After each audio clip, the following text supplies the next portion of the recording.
They say the coldest winter isn't measured in degrees. It's measured in the number of people who walk past someone dying and do nothing. Tonight, Maya Collins will learn this truth in the cruelest way possible. Paralyzed, voiceless, abandoned on ice-covered pavement with a shattered wheelchair, she's invisible to a world that refuses to see her. But inside that warm cafe, three little girls are watching. And when their father finally looks up from his coffee, he'll face a choice that could cost him everything, or give him the family he never knew he needed. Stay with me until the end, hit that like button, and comment what city you're watching from so I can see how far Maya's story travels. The wheelchair made a sound Maya had never heard before. She didn't hear it, of course. Maya Collins hadn't heard anything in 23 years since meningitis stole her hearing at age 4. But she felt it, a grinding metallic shudder that traveled up through the frame, through her gloved hands, into her bones. The kind of vibration that meant something fundamental had broken. She was 3 blocks from the shelter, moving as fast as her arms could propel her through the December slush, when the left wheel locked completely.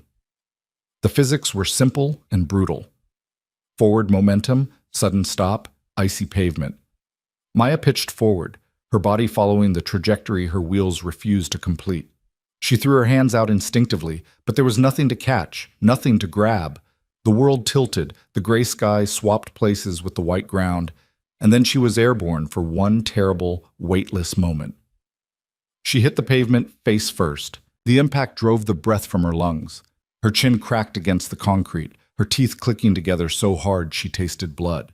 Her left arm twisted beneath her, sending lightning bolts of pain up to her shoulder. But worse than the pain was the cold, immediate, vicious, seeping through her worn coat and thin pants like she'd been plunged into Arctic water. Maya lay there for a moment, stunned, trying to process what had just happened. Snow melted against her cheek. She could feel the vibrations of traffic nearby, the rumble of engines and tires against wet pavement. Slowly, carefully, she pushed herself up onto her elbows and looked back at her wheelchair. The frame was twisted, one wheel completely detached, lying several feet away like a discarded toy. The axle had snapped. 22 months she'd had that chair. 22 months of saving every dollar from selling her handmade jewelry at the farmer's market, and now it was destroyed. Useless. Panic hit her like a second fall. She was on the ground, in the snow. 3 blocks from the shelter, and the shelter closed its doors at 6 o'clock sharp. She'd learned that the hard way last winter. No exceptions, no matter how desperately you signed at the locked door. She fumbled for her phone with numb fingers, but the screen was shattered, spiderwebbed across the face. It must have fallen from her pocket during the crash. Maya's breath came in short, sharp gasps that made white clouds in the freezing air. She could see people walking past on the other side of the street, shoulders hunched against the cold, faces buried in scarves. She raised one hand, waving, trying to catch someone's eye. No one looked. She waved both arms now, more frantically. A woman in a long black coat walked within 10 feet of her, eyes on her phone. Maya signed desperately. "Help, please, help!" Her hands forming the shapes with increasing urgency. The woman glanced up, looked directly at Maya, and kept walking. The cold was getting worse. Maya could feel it in her legs, or rather, she couldn't feel it, which was somehow more terrifying.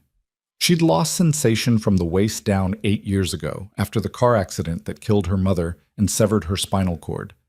Usually, she was so careful, checking her legs for injuries she couldn't feel, keeping them warm, protected. But now they were sprawled on ice-covered concrete, and she had no idea if they were damaged, frostbitten, freezing. She tried to pull herself forward using her arms, but her left shoulder screamed in protest. Maybe dislocated, maybe fractured. She didn't know. She managed to move maybe 6 inches before her arms started shaking with the effort. Across the street, maybe 20 feet away, a cafe glowed with warm yellow light.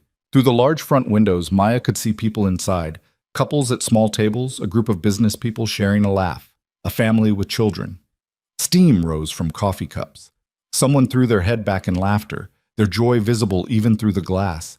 They were so close, right there, and she might as well have been on another planet.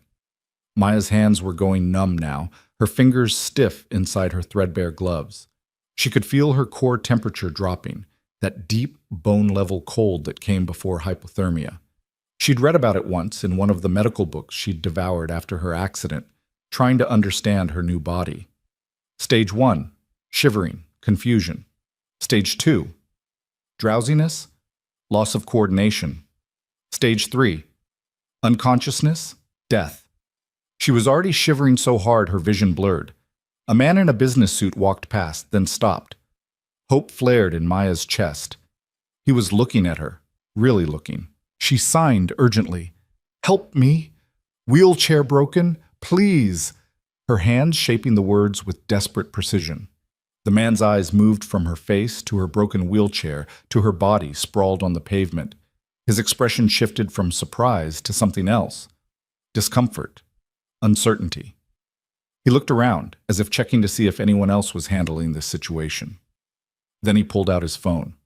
Thank God, Maya thought. He's calling for help. But he wasn't looking at his phone like he was dialing. He was holding it up, angling it, taking a picture. Maya watched in disbelief as he snapped a photo of her lying helpless on the ground, then pocketed his phone and walked away. Something broke inside her then. Not physically. She'd already experienced enough physical breaking for one night. This was different. This was the last fragile thread of faith in human kindness snapping under the weight of indifference. She stopped waving, stopped signing. Her arms fell to her sides, palms against the frozen pavement. The cold was seeping deeper now, into her core, making her thoughts slow and fuzzy. Maybe it was better this way. Maybe it was easier to just let go, to let the cold carry her away like it wanted to. She'd been fighting for so long, fighting to survive after her mother died, fighting to relearn everything without legs that worked, fighting to make enough money to eat, fighting for a warm place to sleep, fighting to be seen as human instead of invisible. She was so tired of fighting. The snow was falling harder now, big fat flakes that landed on her face and didn't melt anymore because her skin was too cold. She could see her breath, but the clouds were getting smaller, weaker. Inside the cafe, a waitress brought a chocolate cake to a table where a little girl in a pink dress was having a birthday party. The girl's mouth opened in what must have been a squeal of delight, and everyone around her clapped. Maya closed her eyes. She didn't see the man at the table by the window stand up.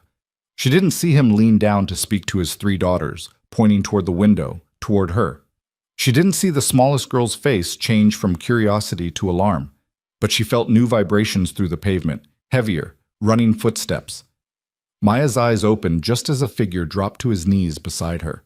A man, maybe mid-30s, with dark hair dusted with snowflakes and eyes that looked genuinely frightened. His mouth was moving, speaking words she couldn't hear. When she didn't respond, confusion crossed his face for just a second before understanding replaced it. His hands came up and he signed, "Are you okay?" The signs were a little awkward, unpracticed, but unmistakably ASL. Maya stared at him like he was a mirage. "Can you move?" he signed. She shook her head, then fingerspelled slowly with shaking hands. SPINALINJURY WHEELCHAIRBROKE. The man's eyes moved to the twisted metal frame, and his jaw tightened. He looked back at her, and she saw the moment he made a decision. "I'm going to help you," he signed. "My name is Ethan." Ethan was already pulling off his coat, a nice wool peacoat that probably cost more than everything Maya owned, and draping it over her shoulders. The residual warmth from his body felt like a blanket fresh from the dryer. He looked back toward the cafe, where 3 small faces were pressed against the window, watching. 3 identical faces. Triplets, Maya realized. Ethan stood and jogged back to the cafe entrance. Through the window, Maya watched him crouch down to speak to his daughters. The girls couldn't have been more than 6 or 7, all with the same dark curls as their father. One of them, the smallest, with purple hearing aids visible against her hair, pointed urgently toward Maya. Ethan nodded, said something else, and then hurried back out. He knelt beside Maya again, and this time his signing was more hesitant, apologetic. "I need to carry you, okay?" Maya's first instinct was to refuse. She'd spent 8 years learning to be independent, learning to do things herself, refusing to be a burden. But her arms wouldn't hold her weight, her wheelchair was destroyed, and the cold was making her thoughts swim. She had no choice. She nodded. Ethan positioned himself carefully, sliding one arm under her knees, the other behind her back. "Ready?" He signed with just his right hand, the left already supporting her weight. Maya nodded again. He lifted her like she weighed nothing, standing in one smooth motion. The movement made her head spin, and she grabbed instinctively at his shirt to steady herself. Up close she could smell coffee and some kind of clean, woodsy scent. His arms were solid, steady. When was the last time someone had held her like this? When was the last time someone had touched her with anything other than pity or disgust? Ethan carried her quickly across the street, and Maya saw other pedestrians finally stopping to stare. Now they noticed. Now that someone else had taken responsibility. Their shocked expressions would have been funny if they weren't so infuriating. Inside the cafe, warmth hit Maya like a wall. The sudden temperature change made her gasp, her frozen skin prickling painfully as blood started flowing properly again. Ethan carried her to the table where his daughters waited, their eyes huge with concern and curiosity. He set Maya carefully in his chair and immediately grabbed napkins from the dispenser, dabbing gently at her chin where blood had dried from the fall. His movements were practiced, paternal. This was a man who knew how to care for scraped knees and bumped heads. The waitress appeared, her expression uncertain. "Sir, is everything—" "She needs hot chocolate," Ethan said firmly, not looking away from Maya. "The biggest one you have. And soup. What soup do you have that's hot right now?" We have tomato basil, chicken noodle, and bread. Please, quickly." The waitress nodded and hurried away. The other customers were staring now, conversations dying as they tried to figure out what was happening. Maya felt her cheeks burn with embarrassment. She hated being the center of attention, hated being the problem that needed solving.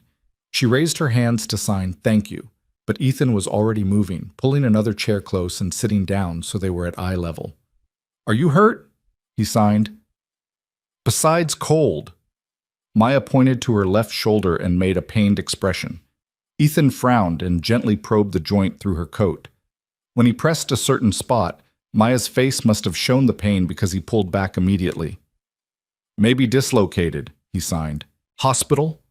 Maya shook her head vehemently and finger-spelled Noinsurance, understanding, and something that looked like anger flashed across Ethan's face. Not anger at her, anger at a world that let people suffer because they couldn't afford care. The three girls had been watching silently, but now the one with hearing aids tugged on her father's sleeve and signed something. Her signs were fast, natural. This was a child who'd grown up signing. Ethan nodded and turned back to Maya. "This is Sophie," he signed, indicating the girl with hearing aids. "Lily," pointing to one with a pink bow in her hair. "And Emma," pointing to the third, who had paint stains on her sweater. "Sophie wants to know your name." Maya looked at the three small faces, watching her with open curiosity, without fear or pity, just genuine interest. She fingerspelled slowly so all three could follow. "Maya." "Maya," Sophie signed back, a huge smile breaking across her face. "Pretty name." The soup arrived and Ethan pushed it toward Maya. Her hands were still shaking too badly to hold the spoon, so he picked it up himself, blowing on the broth to cool it before offering it to her.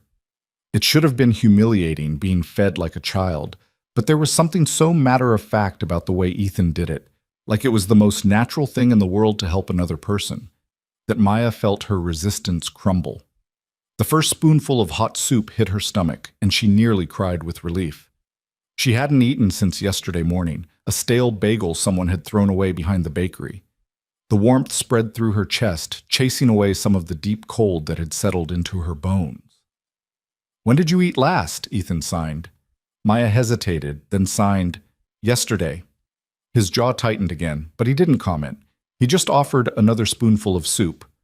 Emma, the one with paint stains, pointed at Maya's hands and signed something to her father. Ethan translated for Maya. "She wants to know why your hands are shaking." "Very cold," Maya signed. "They will stop soon." But they didn't stop. Even as the hot chocolate arrived and Maya wrapped her hands around the warm mug, the trembling continued. It was shock, she realized, not just cold. Her body had been through too much: the fall, the panic, the hypothermia setting in, the sudden rescue. She was crashing. Ethan noticed. He looked out the window at the early darkness, the snow falling heavier now, then at his watch.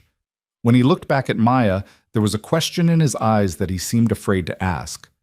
Finally, he signed, "Where are you staying tonight?" Maya's hand stilled. She looked down at the soup, unable to meet his eyes. This was the moment where people's kindness usually ended, when they realized she wasn't just having a bad day, that this was her life. "Shelter," she signed. 3 blocks. "What time do they close?" Maya pulled out her broken phone and showed him the time. 6:47 p.m. Ethan's expression told her he understood immediately. The shelters closed at 6. She'd missed it. "Other shelters?" he signed. She shook her head. "Full, always full in winter." Ethan sat back in his chair, his hand coming up to rub his face. Maya could see him thinking, calculating, arguing with himself. She'd seen this look before, the moment when kind people realized they'd already done enough, that they couldn't save everyone, that they had their own lives to get back to. She started to push the soup away, signing "thank you" with as much dignity as she could muster. She'd find somewhere. An emergency room waiting area, a 24-hour laundromat. She'd survived worse, but Ethan's hand came down on the table with a soft thump, decision made. He signed quickly, like he was afraid he'd change his mind if he slowed down. "Come home with us. Tonight. One night. Warm bed. Safe." Maya stared at him, certain she'd misunderstood. People didn't do this. Strangers didn't invite homeless, disabled, deaf women into their homes. It didn't happen. It couldn't happen. "I can't," she signed. "Your family—" "No family," Ethan interrupted. "Just us, me and girls. Their mother died 2 years ago." Something in the simple, direct way he signed it made Maya's chest ache. He understood loss. He understood what it was like when the world shifted beneath your feet and never quite settled back into place. "I can't accept," Maya signed firmly. "Too much." "One night," Ethan repeated. "Tomorrow, we find wheelchair, find shelter. Tonight, you need warm and safe." "You don't know me," Maya signed, frustration creeping into her movements. "I could be dangerous." Ethan looked at her, really looked at her thin frame, her worn clothes, her exhausted eyes, at the way she was still shaking despite the hot soup, at the dignity she was trying so hard to maintain even while sitting in his chair, her broken wheelchair abandoned on the street outside. "You're not dangerous," he signed. "You're cold, hurt, alone. I can help. Please let me help." Maya felt tears prickling at her eyes, and she hated it. She didn't cry. She'd survived her mother's death, her paralysis, 8 years on the streets, and she'd done it without crying. But something about this man's simple kindness was breaking through defenses she'd spent years building. Sophie tugged on her father's sleeve again and signed something. Ethan smiled for the first time, a real smile that reached his eyes and transformed his whole face. "Sophie says you should come," he translated.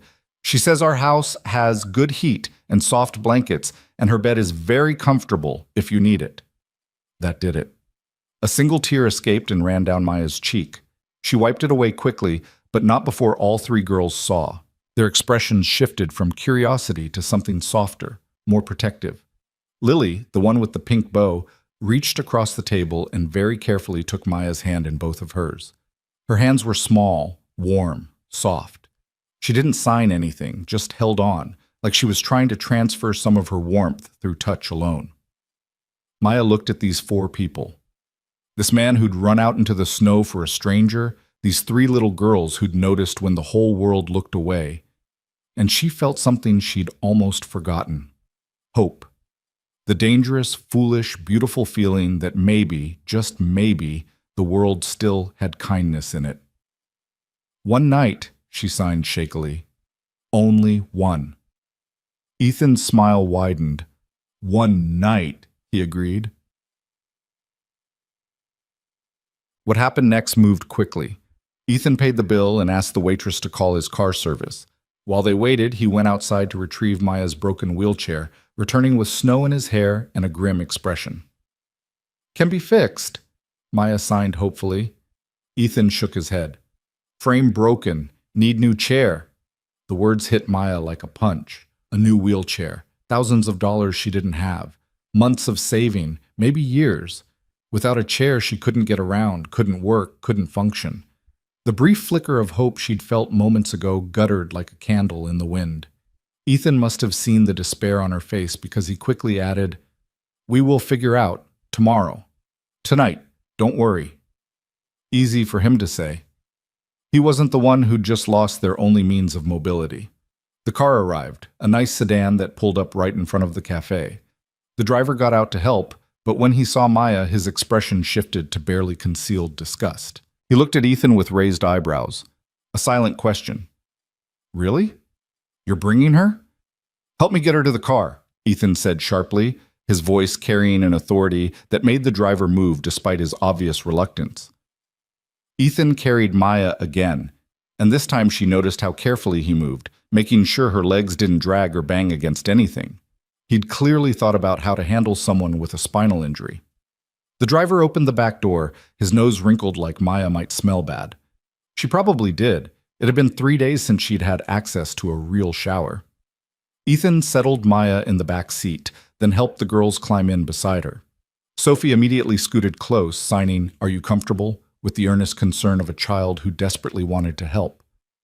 "Yes," Maya signed back, though her shoulder was screaming. "Thank you." The drive took 15 minutes, winding through neighborhoods that got progressively nicer.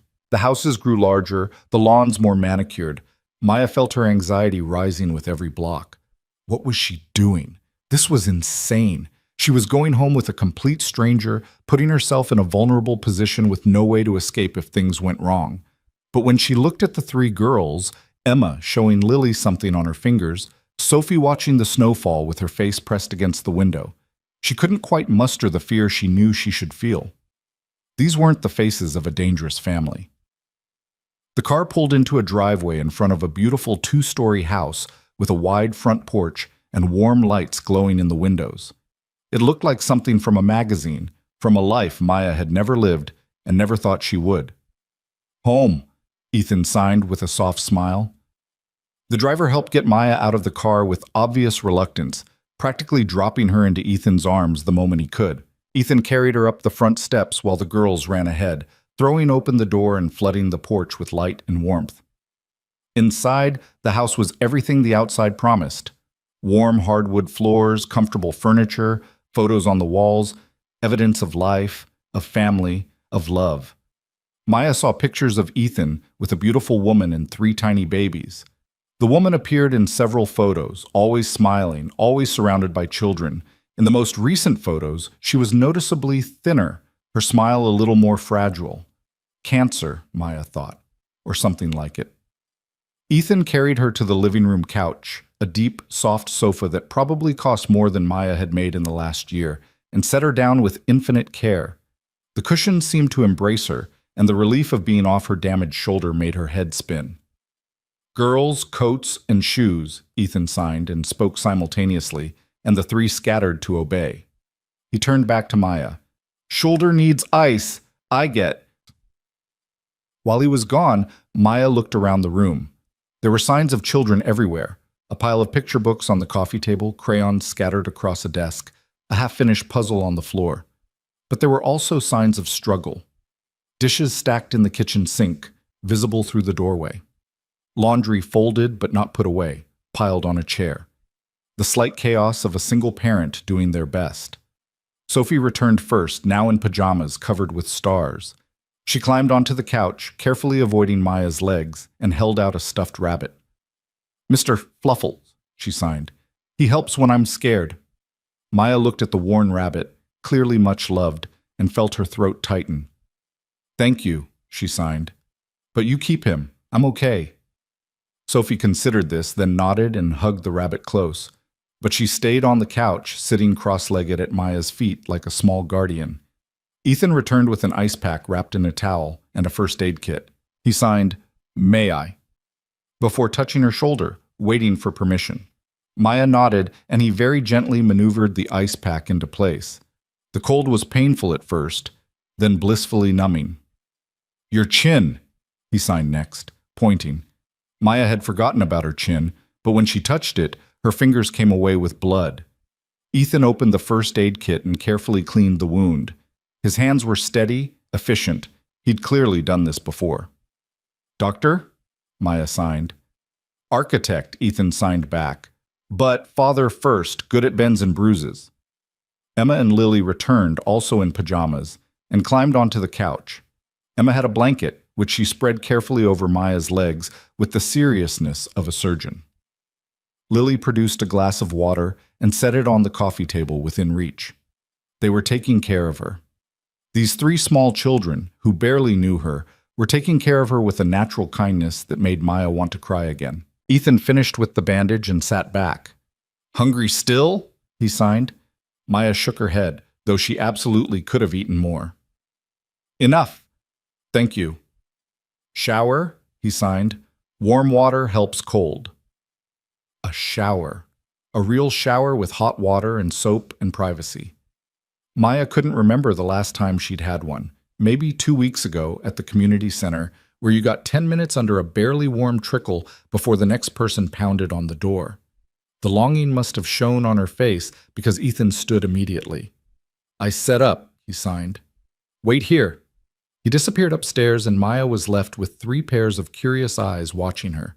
She signed, "Thank you for seeing me. In cafe window." Sophie beamed. "I saw your hands," she signed, "moving like mine. Dad says always watch for signs." "Your signing is very good," Maya signed. "Dad teaches us," Sophie explained, "because of my ears." She pointed to her hearing aids. "Sometimes they don't work good, so we use hands too." Emma leaned forward, her expression serious. "Does it hurt?" she signed, pointing to Maya's legs. "Not walking?" "Emma?" Lily signed sharply, looking scandalized, but Maya smiled. "It's okay," she signed. "No, it doesn't hurt. I can't feel my legs since accident." "What happened?" Emma signed, still curious. "Car crash," Maya signed simply. "Long time ago." The girls absorbed this quietly. Then Lily signed, "Our mom died. Car crash too." The words hung in the air between them, heavy with shared understanding. Maya looked at these 3 little girls who'd lost their mother the same way Maya had lost the use of her legs, and something shifted in her chest. They understood loss in a way most children their age couldn't. "I'm sorry," Maya signed, the words feeling inadequate. "Dad says she's in heaven," Lily signed, "watching us." "I'm sure she's very proud," Maya signed. "You're very kind girls." Ethan returned and saved Maya from the emotion threatening to overwhelm her. "Bathroom ready," he signed. "I carry you?" Maya nodded and once again found herself in his arms. He carried her up the stairs, taking them slowly, carefully, and into a bathroom that was bigger than some of the rooms she'd slept in. The tub was already filling with steaming water, and he'd laid out towels, soap, shampoo, and Maya felt tears prick her eyes again. A bottle of moisturizer. "Clothes for after," he signed, pointing to a neat stack on the counter. "My wife's, might fit." He set Maya down on a chair next to the tub, then hesitated, clearly uncertain about the logistics. Maya understood the problem immediately. Getting into and out of the tub without the use of her legs required help, but accepting that help from a man she'd just met felt impossibly vulnerable. She signed, "I can manage, thank you." Ethan looked doubtful. "Safe?" "Safe," Maya confirmed, though she wasn't entirely certain. But she needed this moment alone, needed to process everything that had happened in the last 2 hours. "I'll wait outside door," Ethan signed firmly. "You need help, knock on floor. I feel vibration." That he thought of that he understood she couldn't call out, couldn't yell for help, but could create vibrations, made something warm bloom in Maya's chest. After he left, Maya stared at the tub for a long moment. Then, moving carefully to avoid her injured shoulder, she began the slow process of undressing. Every movement hurt. Her shoulder screamed when she lifted her arms. Her hands, still not quite steady, fumbled with buttons and zippers. But eventually, she managed. Getting into the tub was harder. She had to use her arms to lift herself from the chair to the edge of the tub, then lower herself in. Her legs dragged uselessly, and for a moment she thought she might fall, but she caught herself on the tub's edge and slid into the water. The heat was shocking, almost painfully intense after being so cold for so long. Maya gasped, her whole body tensing, then slowly relaxing as warmth seeped into muscles that had been clenched for hours. The water turned her skin pink, chasing away the pale gray tint it had taken on. She dunked her head under, letting the water close over her face, over the sounds and vibrations of this strange house, this impossible kindness. For just a moment, she let herself float in silence, in warmth, in safety. When she surfaced, she reached for the shampoo, fancy stuff that smelled like lavender, and washed her hair for the first time in 2 weeks. The simple act of feeling clean, of smelling nice, of taking care of herself in this basic way, made her feel almost human again. She stayed in the tub until the water started to cool, until her fingers pruned and her shoulder had gone from screaming to a dull, manageable ache. Then came the hard part, getting out. Maya pulled herself up to sit on the edge of the tub, breathing hard from the effort. Her shoulder protested but held. She reached for the towel, dried off as best she could, then looked at the clothes Ethan had left. They were beautiful. Not fancy, just a soft sweater and comfortable pants, but clean and whole, without patches or stains or frayed edges. Maya put them on slowly, carefully, and when she looked in the mirror, she barely recognized herself. Clean, warm, dressed in clothes that fit. For just this moment, she looked like a normal person. She knocked on the floor 3 times, and within seconds the door opened. Ethan took in her appearance, the clean hair, the borrowed clothes, the color back in her cheeks, and smiled. "Better?" he signed. "Much better," Maya signed back. "Thank you for everything." He shook his head dismissively, like what he'd done was nothing, and scooped her back into his arms. He carried her to a bedroom, not his, she realized, but a guest room, with a comfortable-looking bed already turned down. "You sleep here," he signed after setting her on the bed. "Bathroom across hall. Girls and I upstairs. You need anything, knock on floor. I feel it." Maya looked at the bed, the clean sheets, the thick comforter, the actual pillows, and felt overwhelmed. "This is too much," she signed. "It's a bed," Ethan signed simply. "Everyone deserves a bed." He turned to leave, but Maya reached out and caught his hand. He stopped, looking back at her. "Why?" she signed with her free hand. "Why help me?" Ethan was quiet for a moment, his eyes distant. Then he signed slowly.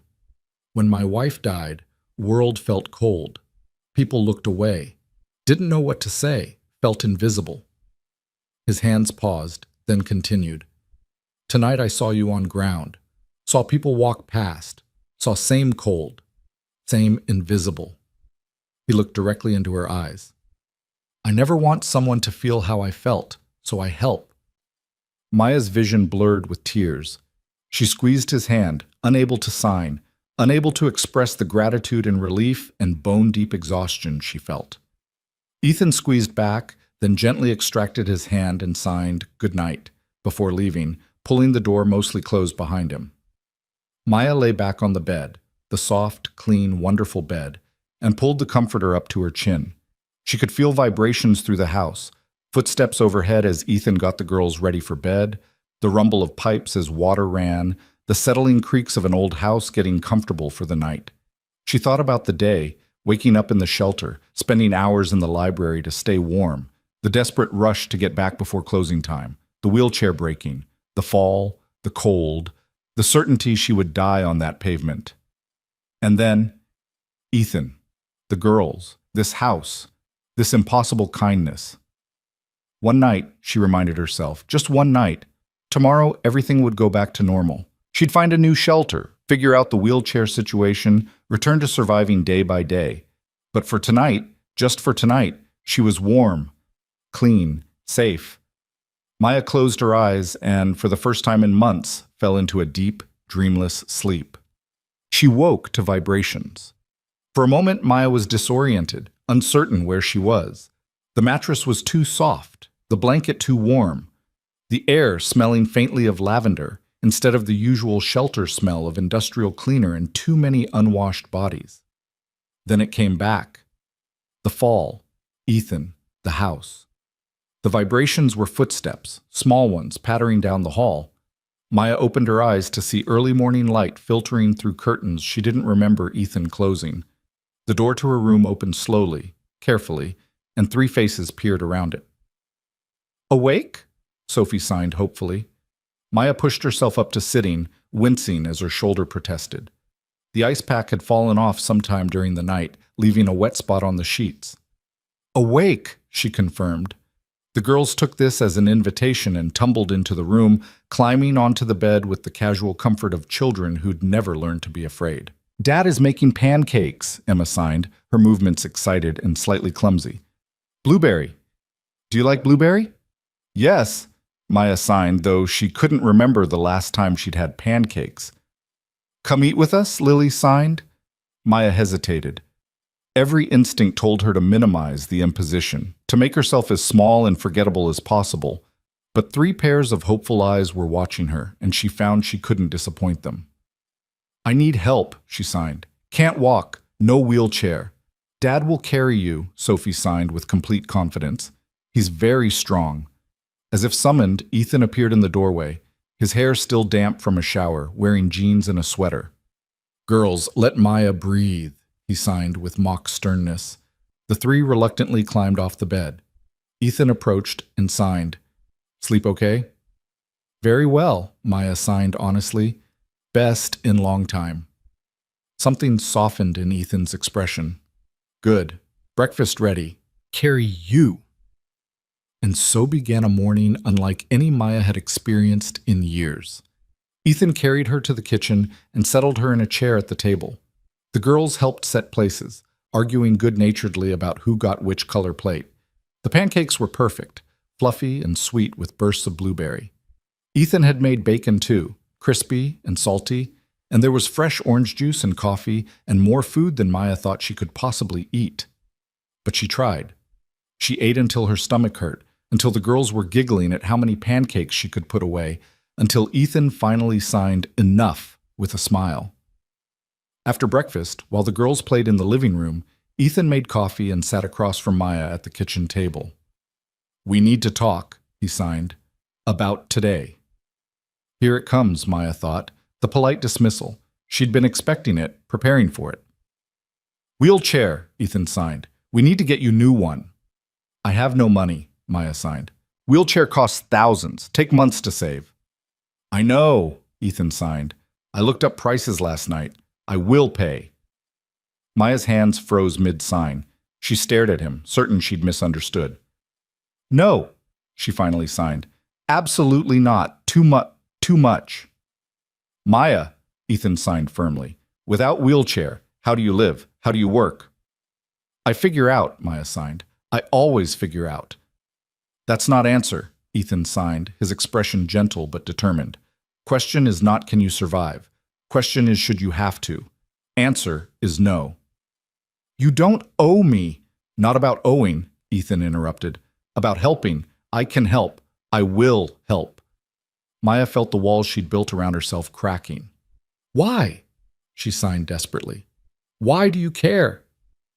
Ethan was quiet for a long moment. When he signed again, his movements were slow, careful. "When Sarah died, my wife, I felt lost, angry, couldn't understand why good person dies. Left me with 3 little girls who need mother." His hands paused, then continued. "Couldn't save her. Couldn't change what happened. Felt helpless." He looked directly into Maya's eyes. "But I can help you. Maybe that's selfish. Maybe I need to help more than you need help. But result is same. You get wheelchair. I feel less helpless. Both win." The honesty of it, the raw vulnerability in admitting he needed this as much as she did, broke through Maya's last defenses. "One condition," she signed finally. "What?" "I pay back, slowly, little by little, but I pay back." Ethan looked like he wanted to argue, but something in Maya's expression must have told him this wasn't negotiable. He nodded. "Okay, we make plan, fair plan." They shook hands across the table, sealing the agreement. And in that moment, Maya knew her one night had just become something more complicated. The wheelchair arrived 3 days later. Maya had insisted on staying at the shelter those 3 nights, despite Ethan's protests. She'd made him understand through signs that grew increasingly emphatic that she couldn't just move into his house, couldn't become dependent on his kindness, couldn't forget who she was and where she came from. The shelter was familiar territory. It was survival. It was real. But Ethan had driven her there himself that first night, had waited while she checked in, had made sure she had his phone number programmed into a new phone he'd insisted on buying. For emergencies, he'd signed, brooking no argument. The shelter staff had stared at the expensive car in the parking lot, at the well-dressed man carrying the homeless woman to the door, at the 3 small faces pressed against the back window waving goodbye. Maya had felt their judgment, their suspicion, their assumptions about what a man like that would want from a woman like her. She'd tried not to care. Each morning, Ethan appeared at the shelter at 8 o'clock sharp. He'd carry Maya to his car, drive her to a coffee shop, buy her breakfast, and they'd wait together for news about the wheelchair. The girls came too, on their winter break from school, treating these morning outings like adventures. They'd chatter in signs and words about their dreams, their favorite colors, their elaborate plans for building a snowman. Maya found herself drawn into their orbit despite her best intentions. She taught them signs they didn't know, showed Emma how to draw horses, listened to Lily's long, dramatic stories about her stuffed animals, and answered Sophie's endless questions about what it was like to not hear music. But how do you know if a song is sad or happy? Sophie had signed on the second morning, her face scrunched up in concentration. I feel it, Maya had signed back. Music is vibration. Sad vibrations feel different than happy vibrations. Sophie had thought about this very seriously, then placed her hand on the table and hummed, watching Maya's face to see if she could feel it. When Maya smiled and nodded, Sophie's face had lit up like Christmas morning. Now, on the afternoon of the 3rd day, Maya sat in Ethan's living room.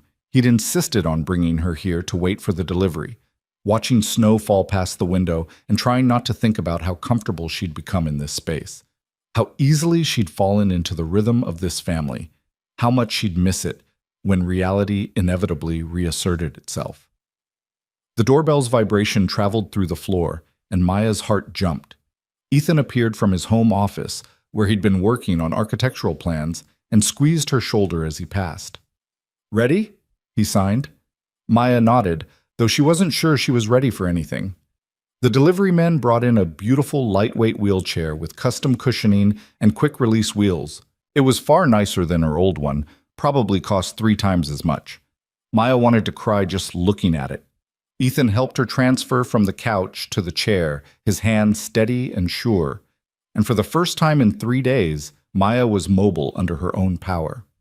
She rolled herself across the living room, testing the movement, adjusting to the new chair's responsiveness. It handled like a dream. Good? Ethan signed, watching her with barely concealed anxiety. Perfect, Maya signed back and meant it. The girls exploded into the room, having been banished upstairs during the delivery. They circled Maya's new chair like sharks, examining every detail, asking if they could try it, begging for rides. Girls, girls, Ethan signed with exasperated affection. Give Maya space. But Maya was laughing, actually laughing, at their enthusiasm. She offered Emma a ride, and the girl scrambled into her lap with a shriek of delight. Maya rolled them both around the living room while Emma giggled and Lily and Sophie chased after them, demanding their turns. Watching from the doorway, Ethan felt something shift in his chest. His daughters were laughing, really laughing. The sound filled the house in a way it hadn't since Sarah died, and Maya, this woman who'd been lying in the snow just 3 days ago, was smiling like she'd forgotten how heavy the world could be. Later, after the girls had exhausted themselves and were watching a movie in the playroom, Ethan made tea and joined Maya at the kitchen table. What now? He signed. Back to shelter? Maya had been dreading this question. The shelter felt wrong now, like a coat she'd outgrown. But she had no alternative, no other plan. Yes, she signed. Until I find work, save money. What kind of work? Ethan asked. Maya's hands hesitated. This was always the hard part. explaining what she could do when most people only saw what she couldn't. Before accident, I played piano, she signed. Taught music. After, her hands trailed off. After? Ethan prompted gently. After, I tried to keep teaching, Maya signed. But parents don't want deaf teacher. Don't trust, I can teach what I can't hear. The old bitterness crept into her movements. So I make jewelry, sell at market, but winter, no market, no money. Ethan was quiet, his mind clearly working. Then he signed. You still play? Piano? No, Maya signed quickly. Can't hear it. What's the point? Can feel it, Ethan signed, echoing what she'd told Sophie. Vibrations. Maya looked away. Not the same. Maybe, Ethan signed. Maybe not. We have piano, Sarah's. No one plays since she died. Maya's head snapped back toward him. You want me to play? I want you to try, Ethan signed. Tonight. Stay for dinner. Try piano. Then decide. It wasn't really about the piano, Maya realized. It was about staying. About not going back to the shelter. About taking another step into this impossible situation. Every rational part of her brain screamed that she should refuse, should protect herself, should remember that fairy tales didn't happen to women like her. But she was so tired of listening to the rational parts of her brain, so tired of protecting herself, so tired of being alone. Okay, she signed. I stay for dinner. Try piano. Ethan's smile was warm enough to melt the snow outside. Dinner was chaos in the best possible way. The girls insisted on helping cook, which meant the kitchen filled with flour dust and giggles. They made spaghetti, the girls' favorite, and the sauce ended up on the ceiling somehow, which sent everyone into fits of laughter. Maya found herself in the middle of it all, chopping vegetables at the counter, her wheelchair positioned perfectly at counter height, feeling more useful than she had in months. They ate at the big table, the girls fighting over who got to sit next to Maya. Lily won, mostly by virtue of climbing into the chair first, and spent the entire meal making sure Maya's water glass stayed full and her napkin stayed in her lap. After dinner, as Ethan supervised the girls' bedtime routine upstairs, Maya sat in the living room staring at the piano in the corner. It was beautiful, a baby grand with gleaming black finish. She could see family photos on top. Sarah at the piano, her hands on the keys, her face radiant. Sarah and Ethan on their wedding day. Sarah pregnant, glowing, her hand on her swollen belly. Maya rolled closer, her hands hovering over the keys without touching them. 8 years since she'd played. 8 years since she'd felt the vibrations of music flowing through her fingers into her body. She told herself it was pointless, that music without hearing was like painting without sight. But sitting here now, she wondered if she'd been lying to herself, wondered if she'd just been too afraid to try. Girls are asleep, Ethan signed, appearing in the doorway. Will you play? Maya's hands were shaking. I don't remember. Doesn't matter, Ethan interrupted gently. Just try. He pulled over a chair and sat nearby, watching, waiting, not pushing, just present. Maya took a deep breath and placed her hands on the keys. The ivory was cool and smooth under her fingers, familiar despite the years. She pressed down on middle C, and vibration traveled up her arms, into her chest, settling somewhere near her heart. It was different than she remembered, more physical, less ethereal, but it was still music, still beautiful.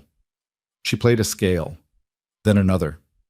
The muscle memory was still there, buried under years of disuse, but not forgotten. Her fingers found their way through simple melodies, children's songs she'd taught hundreds of students. Mary had a little lamb. Twinkle, twinkle, little star. Then, without meaning to, her hands shifted into something else. Chopin. Nocturne in E flat major. The piece she'd been learning when the accident happened. The last piece she'd played with her mother beside her, turning pages, humming along. The notes came haltingly at first, her fingers stumbling over passages they once knew by heart. But gradually, memory took over. Her hands moved across the keys with increasing confidence, and the vibrations filled her body like water filling an empty vessel. She couldn't hear the melody, couldn't hear the harmony, but she could feel it, the slow, melancholic beauty of it, the rise and fall, the spaces between notes that made the music breathe. She didn't realize she was crying until a tear fell onto the keys. When the piece ended, Maya sat very still, her hands resting on the keys, her whole body humming with residual vibrations. She'd forgotten this. Forgotten what it felt like to create something beautiful. Forgotten that she was more than just survival and struggle. She looked up to find Ethan staring at her with an expression she couldn't quite read. His eyes were bright, his jaw tight with emotion. "Beautiful," he signed. "So beautiful." "You heard it?" Maya signed, wiping her eyes. "Yes," Ethan signed, "but more beautiful. Watching you, seeing you feel it, seeing you come alive." Something passed between them in that moment, something neither was quite ready to name. Maya looked away first, overwhelmed by the intensity of it. "Late," she signed. "I should go. Shelter curfew." But Ethan's next sign stopped her cold. "Stay here." Maya's heart hammered. "What?" "Stay here," Ethan repeated. "Not one night, not guest. Stay. Until you find work, save money, get your own place." "Ethan, I can't." "Why not?" he signed, his movements sharp with frustration. "House is big. Guest room sits empty. Girls love you. He stopped himself, his hands freezing mid-sign. "You what?" Maya signed, her pulse racing. Ethan's hands dropped to his lap. When he looked up, his expression was raw, vulnerable. "I feel alive when you're here," he signed slowly. "First time in 2 years. Girls laugh more. House feels warm again. Not just building. Home." He paused, then continued. "I know it's fast, I know it's strange, but please, stay." Maya felt like she was standing on the edge of a cliff, wind at her back, open air in front of her. She could step back to safety, to the familiar misery of the shelter, to a life she understood even if she hated it. Or she could jump, could trust this man she barely knew, could risk her heart and her dignity, and maybe find something worth the risk. "What will people think?" she signed. "Homeless woman living with single man and his children?" "I don't care what people think," Ethan signed fiercely. "Do you?" Did she? Maya had spent so long making herself small, trying not to burden anyone, trying to be invisible. The idea of being visible, of mattering, of taking up space in someone's life, it was terrifying and thrilling in equal measure.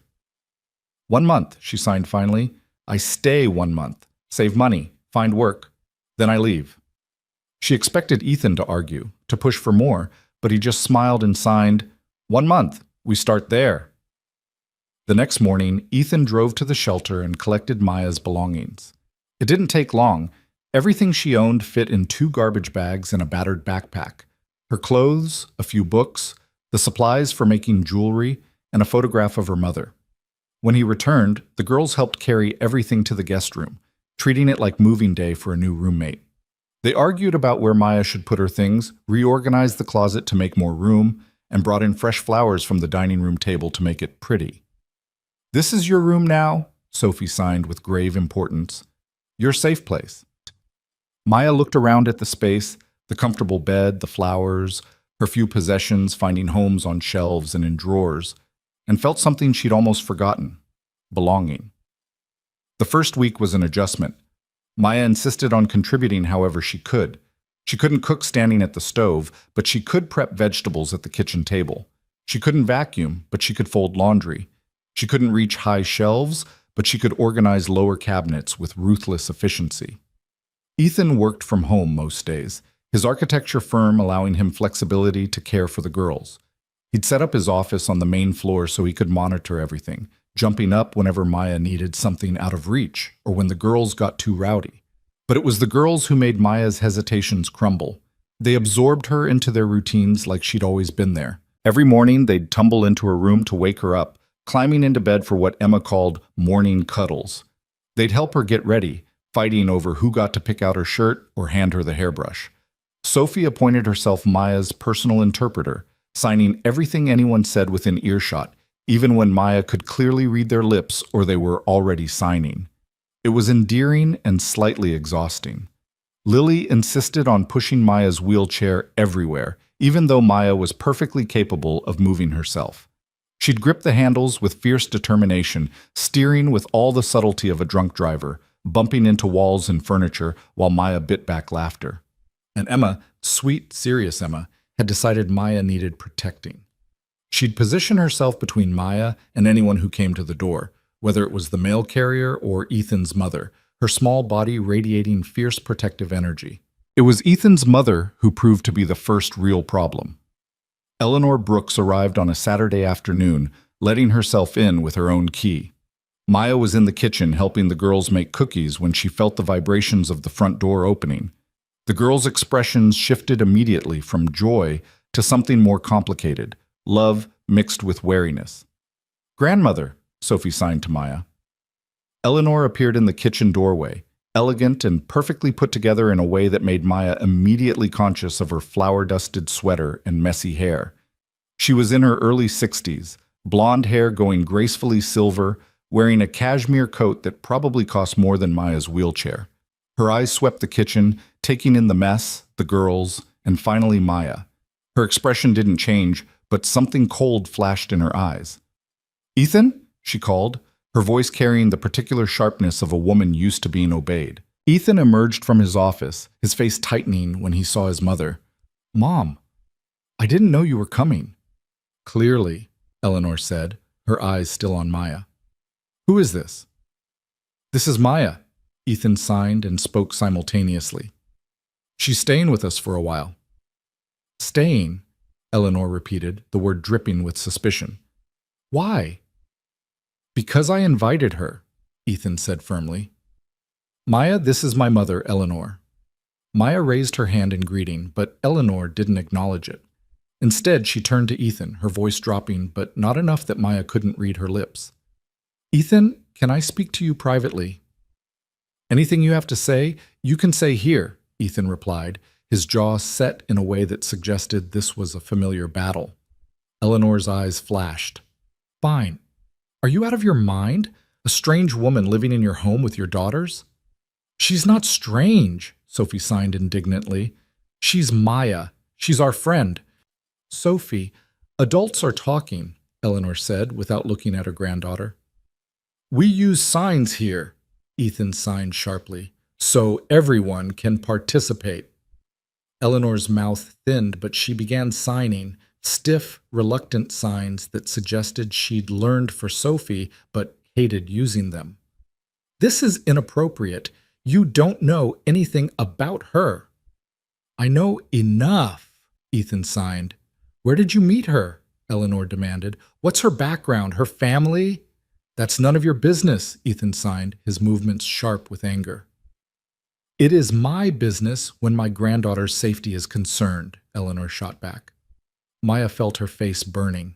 She'd known this would happen, had known that someone like her didn't belong in a world like this. She pushed back from the table, signing to Ethan. "I'll go to my room." "No," Ethan signed firmly. "You stay.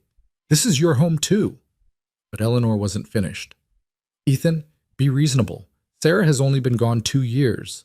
The girls are still grieving. They don't need confusion right now." "Don't you dare use Sarah to justify this," Ethan signed, his face flushing. "Sarah would want the girls to see kindness, to help people." "Sarah would want you to protect them," Eleanor countered, "not bring random homeless people into their home." The word homeless hung in the air like a slap. The girls had gone very quiet, their eyes wide and frightened. Maya felt like she might be sick. "Get out!" Ethan signed, his movements so sharp they were almost violent. Eleanor's eyes widened. "What?" "I said get out," Ethan repeated. "Get out of my house, now." "Ethan, now," he signed, pointing to the door. Eleanor looked at her son, at her granddaughters, at Maya. For a moment, something like hurt flashed across her face. Then her expression hardened into ice. She turned and walked out without another word. The front door slammed hard enough that Maya felt it through the floor. The kitchen was silent except for Lily's soft crying. Ethan knelt in front of his daughters, gathering them close. "I'm sorry you saw that," he signed. "Grandmother was wrong, very wrong." "Is Maya leaving?" Emma signed, her face crumpling. "No," Ethan signed firmly, looking at Maya over the girls' heads.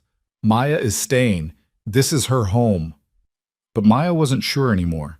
She excused herself and rolled to her room, closing the door behind her. She sat by the window, watching snow fall, feeling the familiar weight of not belonging settle back onto her shoulders.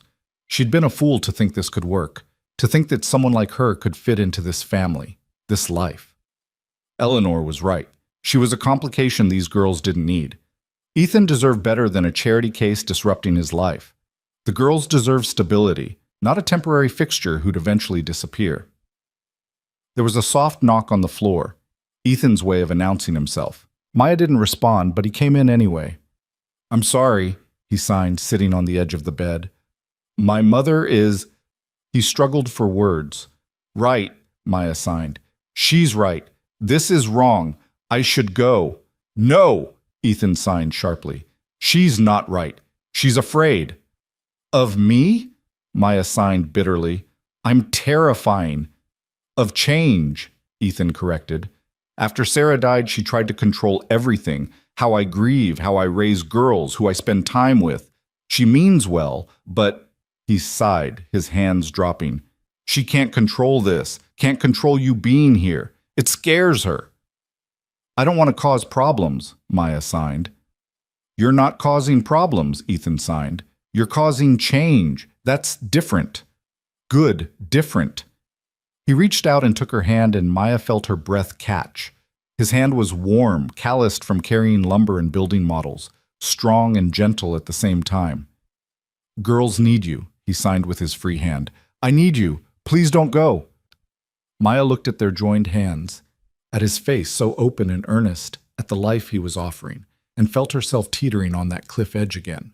She could still step back, still choose safety, still protect her heart. But looking at Ethan, she realized her heart was already at risk. Maybe had been since the moment he'd run out into the snow. Maybe from the first time he'd signed to her, treating her like a person worth knowing instead of a problem to be solved. "I stay," she signed finally. "But we need rules, boundaries. I'm not replacement for Sarah, not mother to girls, just—" She struggled to find the right words. "Just friend. Helping friend." "Friend," Ethan agreed, though something in his eyes suggested the word didn't quite capture what he was feeling. Helping friend who stays.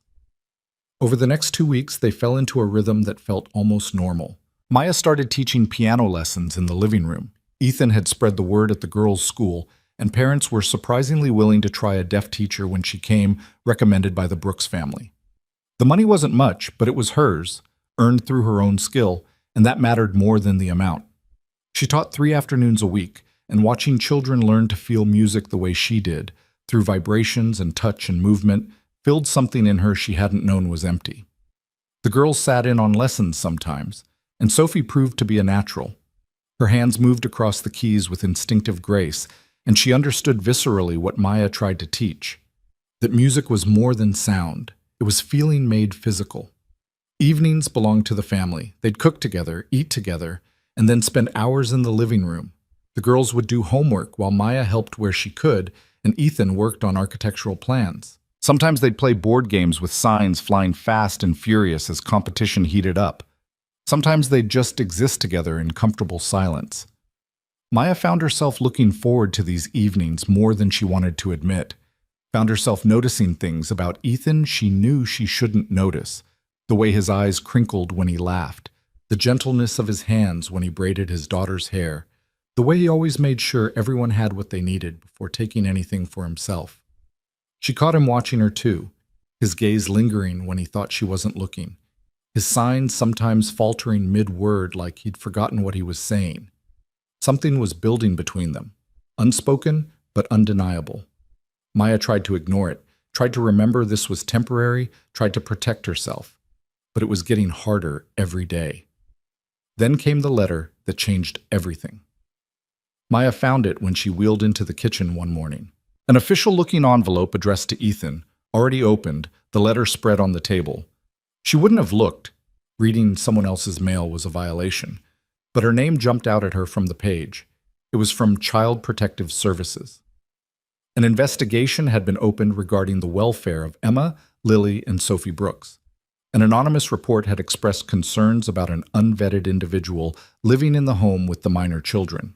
The letter requested Ethan's cooperation in an immediate home visit and interview. Maya's blood went cold. This was it. This was the disaster she'd been waiting for. Someone, Eleanor probably, had reported them. And now the state was involved. Now Ethan's fitness as a father would be questioned. Now everything he'd built with his daughters was at risk because of her. She was still staring at the letter when Ethan came in, dressed for work, coffee mug in hand. He saw her face, saw the letter, and his expression shuddered. Maya Shwu, he started to sign.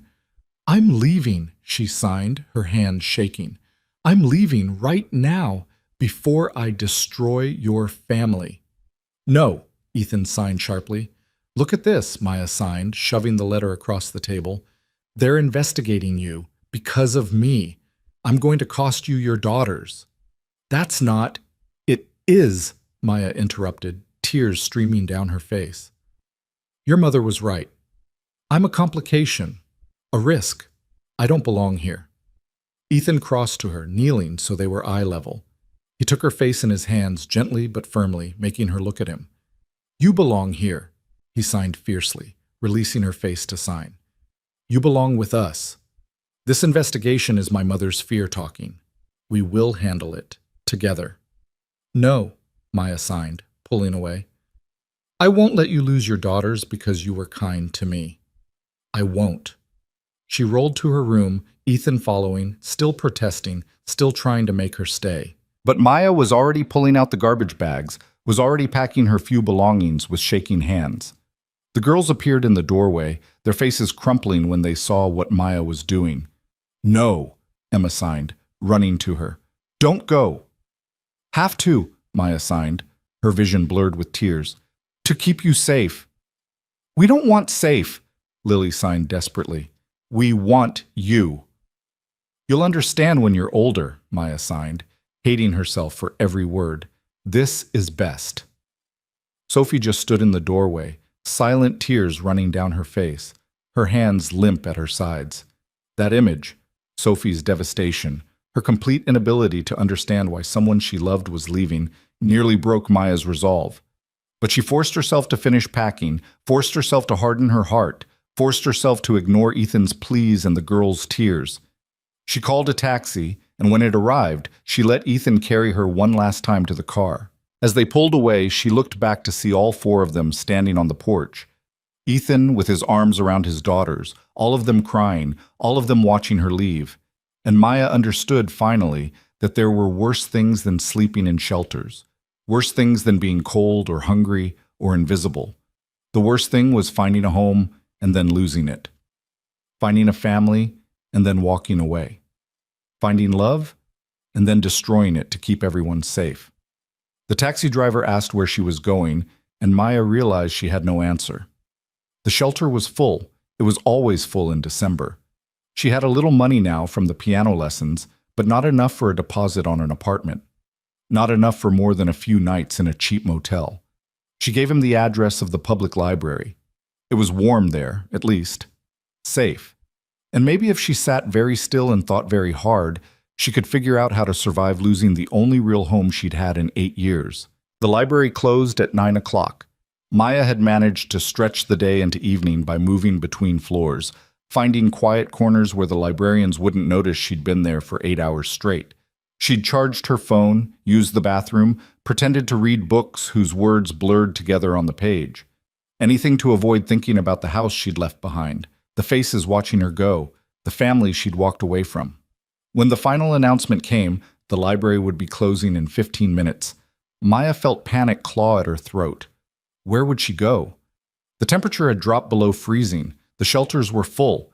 She had enough money for maybe 3 nights at the cheapest motel in town, the kind where you paid by the hour and didn't ask questions about the stains on the carpet. She wheeled herself to the exit, pulling her thin coat tighter, trying to prepare for the shock of cold. The automatic doors opened, and December wind hit her like a fist. A car was idling at the curb. Ethan's car. Maya's heart stuttered. She started to turn around to wheel back into the library, but the doors had already locked behind her. She was trapped between the closed library and the man she'd left that morning. Ethan got out of the car slowly, his movements careful, like he was approaching something wild that might bolt. He walked toward her, and Maya could see exhaustion etched into every line of his face. His eyes were red-rimmed, his hair uncombed. He looked like he'd aged a decade in 12 hours.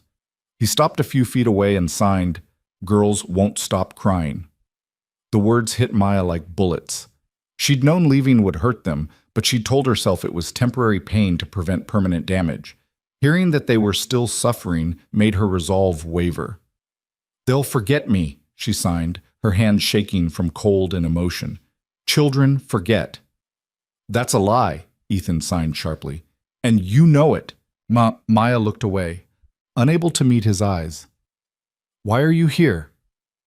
"To bring you home," Ethan signed simply. "I don't have a home," Maya signed, the words bitter on her hands. "Yes, you do," Ethan signed, stepping closer. "With us, where you belong." "Did you not read that letter?" Maya signed desperately.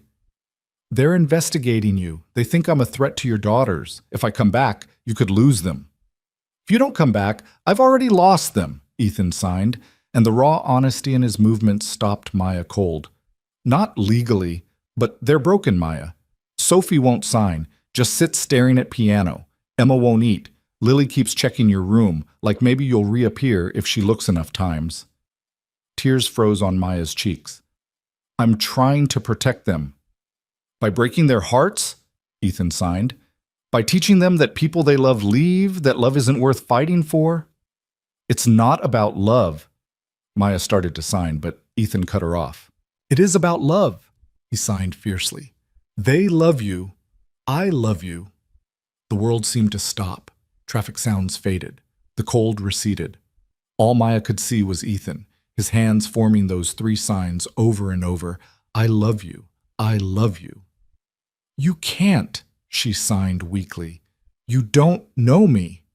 "I know enough," Ethan signed, the same words he'd used that first night. "I know you're kind, brave, talented, strong. I know you make my daughters laugh. I know you make me feel alive again. I know when you're in my house, it feels like home. When you're gone, it's just a building." "The investigation," Maya tried again. "We'll handle it," Ethan interrupted. "Together, we'll show them who you are. Let them see what the girls already know, that you're good for them, good for us." "And if they don't believe it," Maya signed, "if they take the girls away?" "Then we'll fight," Ethan signed. "But we fight together, not with you sitting in the cold alone trying to save us by sacrificing yourself." Maya wanted to believe him, wanted to get in that warm car, go back to that warm house, pretend that love was enough to overcome bureaucracy and prejudice and the cold reality of her situation. But she'd learned the hard way that wanting something didn't make it true. "I'm scared," she signed, the admission costing her everything. "Me too," Ethan signed back, "but I'm more scared of losing you than I am of fighting for you." He held out his hand and Maya stared at it for a long moment. This was the choice, the cliff edge. She could refuse, could wheel away into the frozen night, could protect herself by staying alone. Or she could take his hand, could risk everything, could choose love over fear. The cold made the decision for her. She was so tired of being cold. Maya placed her hand in Ethan's, and he pulled her close, wrapping his coat around her shoulders. He lifted her into the car like he'd done that first night, like he'd done 100 times since, and Maya let herself believe, just for a moment, that maybe they could make this work. The drive home was silent. Ethan kept one hand on the wheel, the other holding Maya's, and she watched streetlights blur past, trying not to think too hard about what she was returning to. When they pulled into the driveway, the front door flew open and three small figures came running out in their pajamas, barefoot in the snow. "Girls' shoes!" Ethan signed frantically, but they weren't looking at him. They were looking at Maya with expressions of such desperate hope it made her chest ache. Ethan carried Maya up the porch steps, and the moment he set her in her wheelchair, she was mobbed. Three girls climbing onto her lap, wrapping their arms around her neck, their small bodies shaking with sobs. "Don't leave again," Emma signed against Maya's shoulder. Promise. Maya couldn't promise that. Didn't know if she should, but looking at their faces, she signed, I'm here now. That's what matters. It wasn't a promise, but it was enough. The girls clung to her as Ethan wheeled them all inside, out of the cold, into the warmth. That night, all three girls insisted on sleeping in Maya's room. They piled into the bed around her, their small bodies warm and solid. Proof that this was real, that she was wanted, that she mattered. Maya lay awake long after they'd fallen asleep, listening to their breathing, feeling the weight of their trust, and wondering how she'd ever thought leaving was the right choice. The home visit from Child Protective Services was scheduled for the following Tuesday. The caseworker's name was Jennifer Walsh, and she arrived precisely at 10 o'clock with a clipboard, a tired expression, and the kind of practiced neutrality that came from seeing too much too often. Ethan had prepared the house obsessively, cleaning every surface, organizing every closet, making sure there was fresh food in the refrigerator and clean sheets on every bed. Maya had offered to leave for the visit, but Ethan had been adamant. They need to see you, need to meet you, need to understand.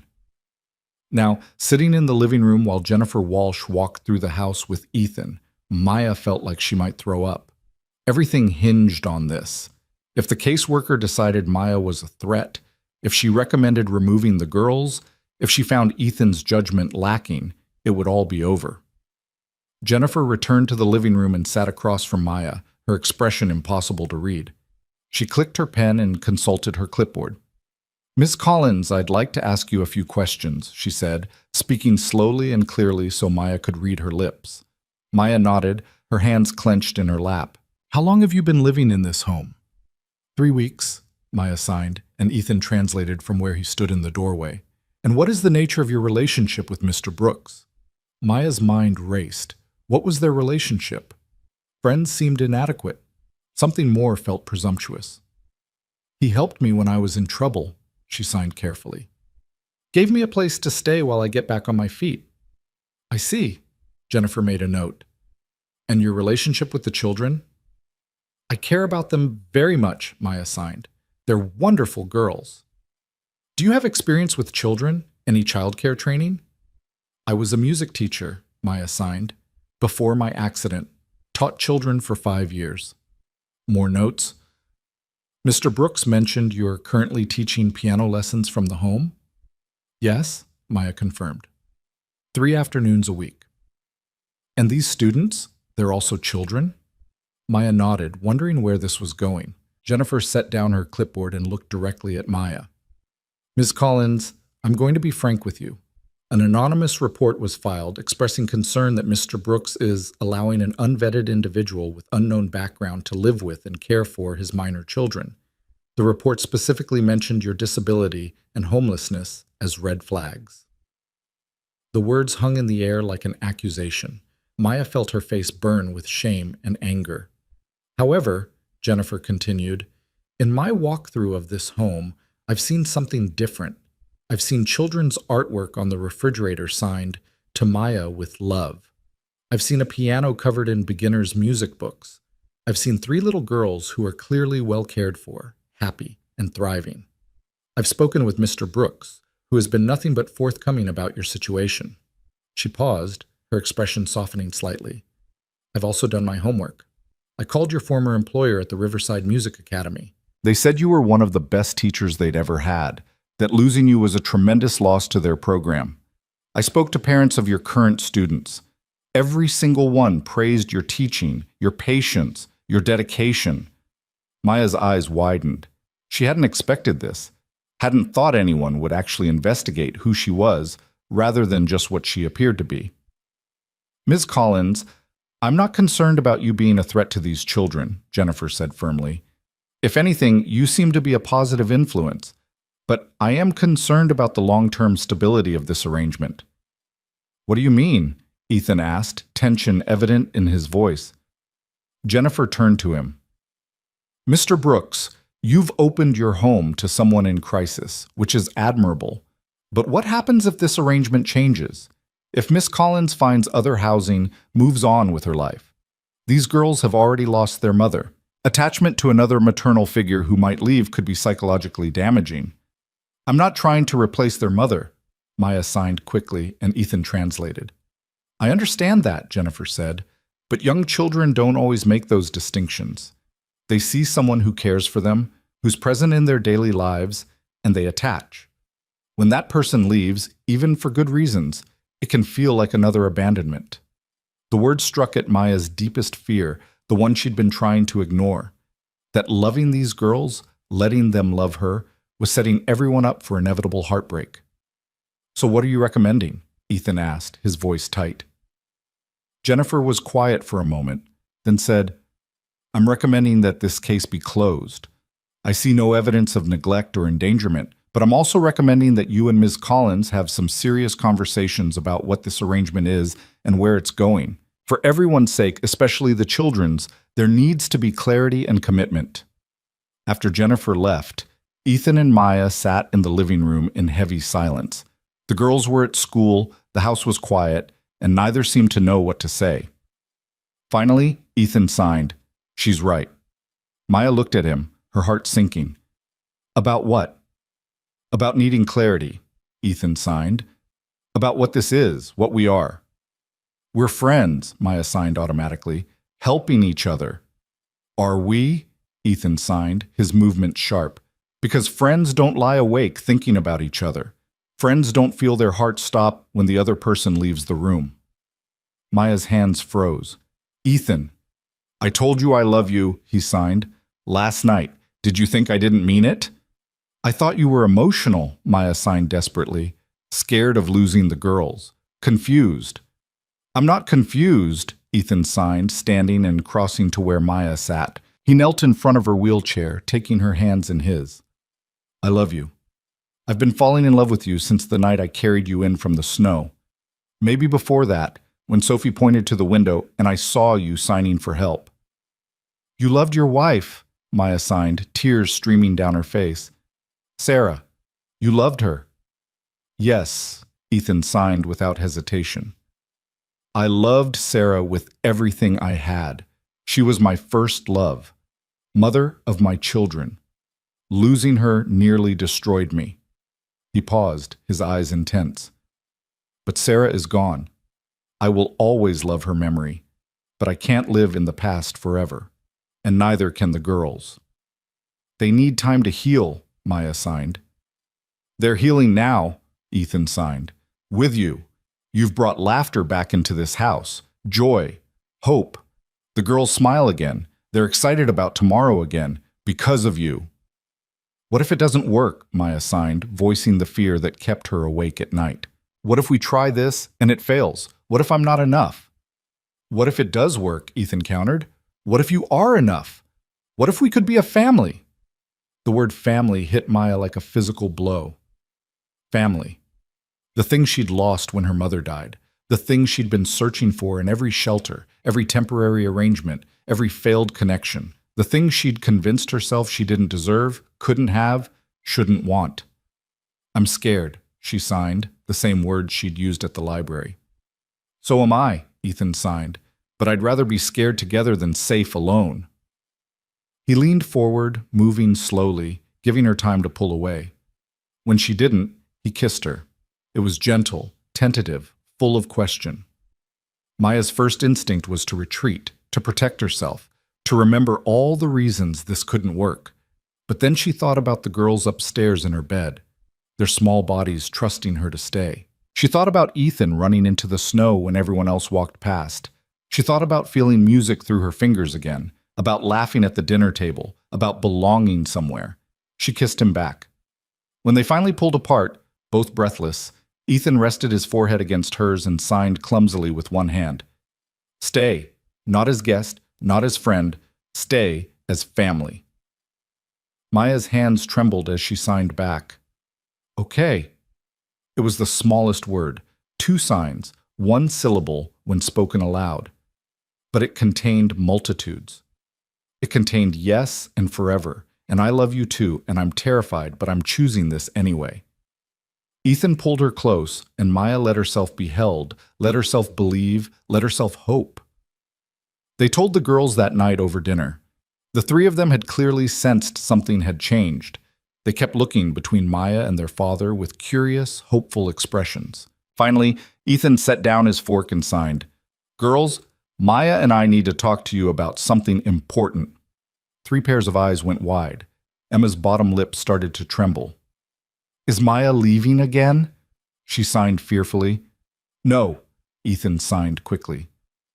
"Opposite. Maya is staying, permanently." The girls erupted into cheers, but Ethan held up his hand for quiet.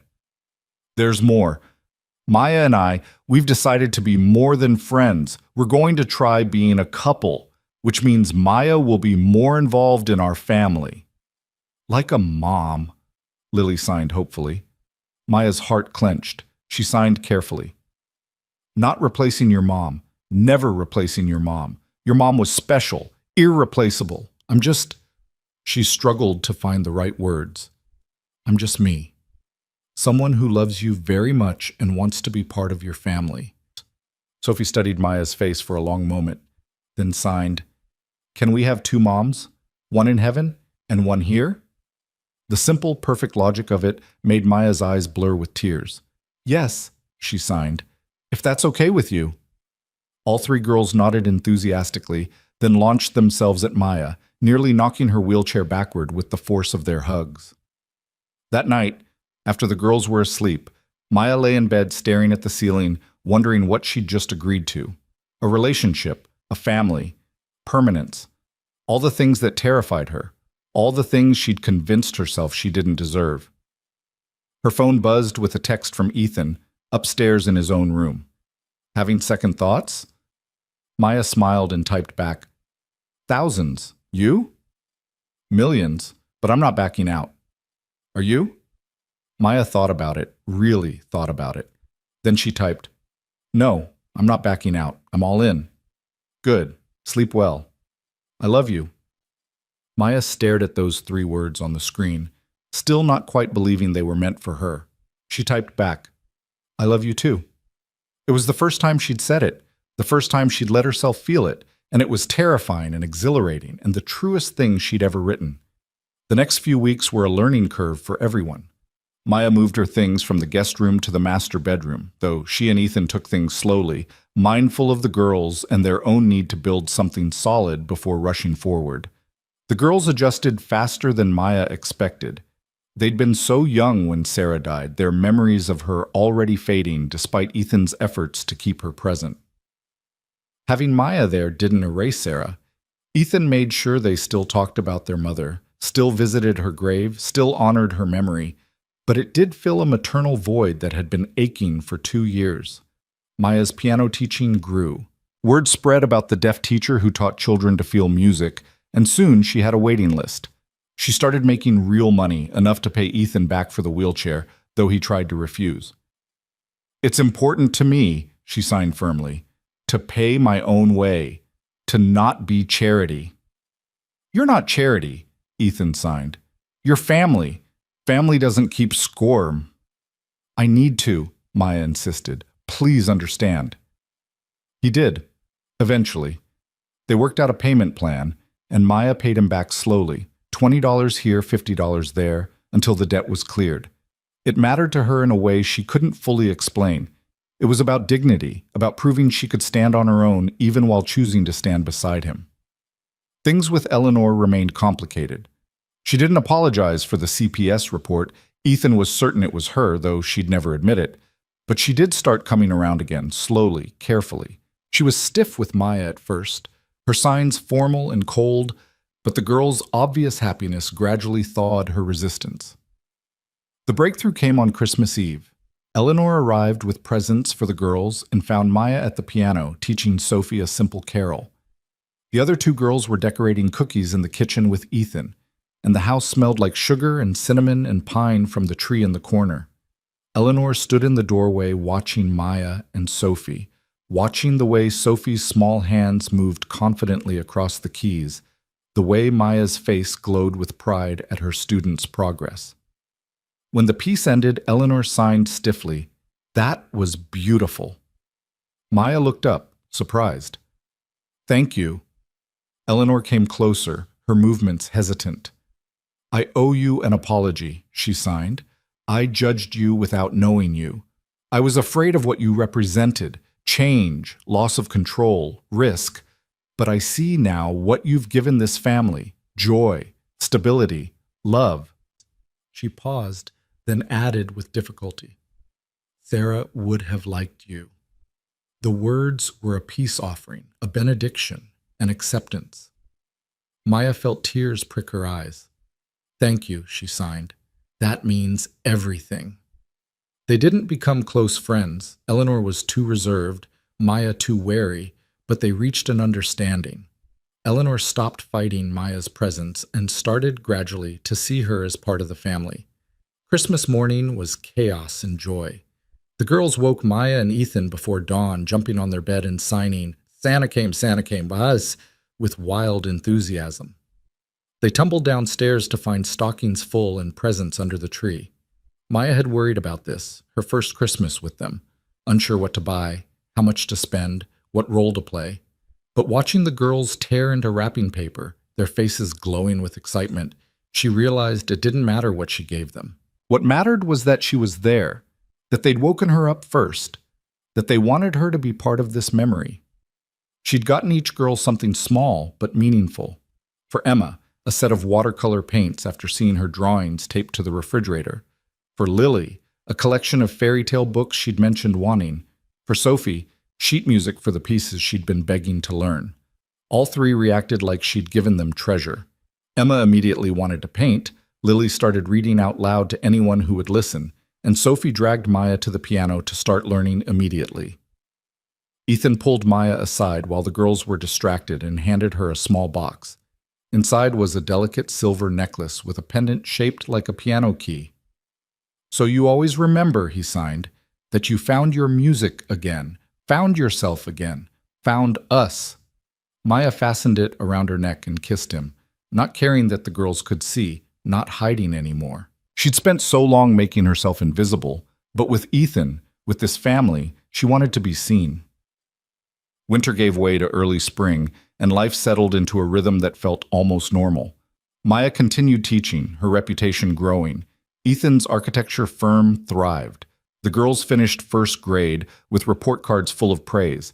They were becoming a family, real and solid and permanent. But Maya should have known better than to believe in permanence. She'd learned the hard way that stability was an illusion, that disaster could strike without warning, that the life you built could crumble in an instant. The second letter arrived on a Tuesday in March. Maya found it in the mail, another official envelope, another communication from Child Protective Services. Her hands shook as she opened it. A complaint had been filed.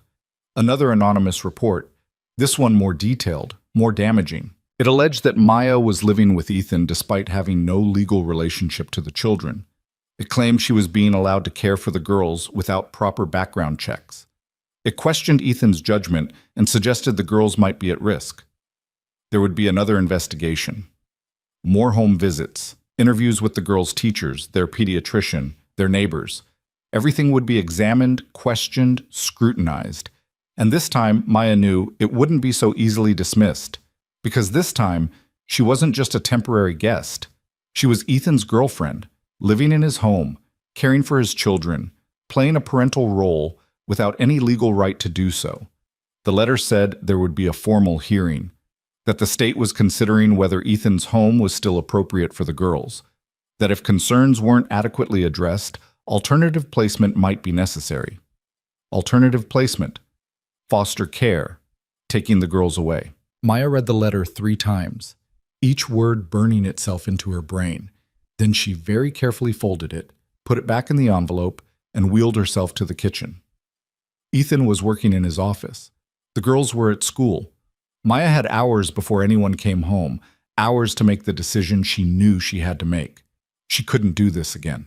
Couldn't risk those girls being taken from their father because she was in their lives. Couldn't let her presence destroy this family, but she also couldn't leave the way she had before. Suddenly, dramatically, breaking everyone's hearts. She needed to be smarter this time, more careful. She needed to make them understand why she had to go, even if it killed her to do it. Maya sat at the kitchen table and began to plan. Maya had 3 hours before the girls came home from school. 3 hours to pack her life into bags again, to write a note that would somehow explain the inexplicable, to disappear before she could change her mind. She was folding her second shirt when she felt vibrations through the floor. Heavy footsteps. Ethan's office door opening. He was coming. Her hands froze on the fabric. She hadn't expected him to finish work early, hadn't planned for this confrontation.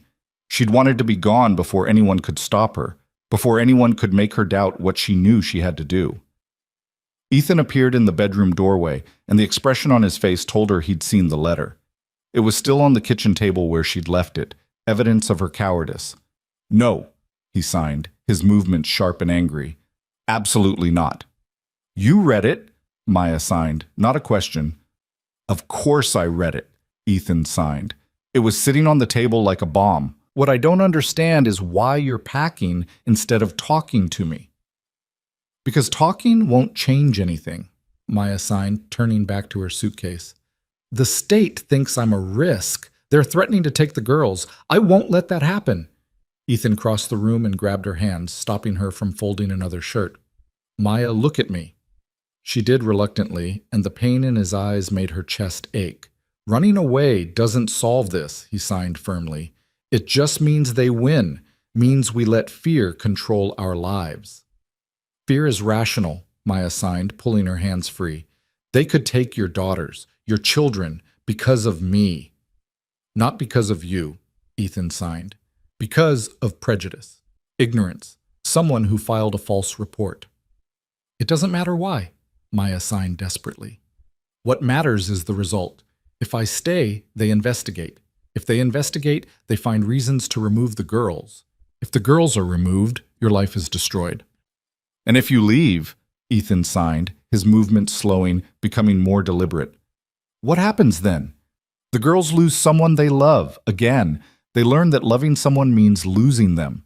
They learn that when things get hard, the people who matter run away." The words hit Maya like accusations. "I'm trying to protect them." "You're trying to protect yourself," Ethan signed, and the brutal honesty of it made Maya flinch. "You're scared of staying and fighting because you might lose. Easier to leave now, before you're forced out, before it hurts more." "That's not fair," Maya signed, angry tears streaming down her face.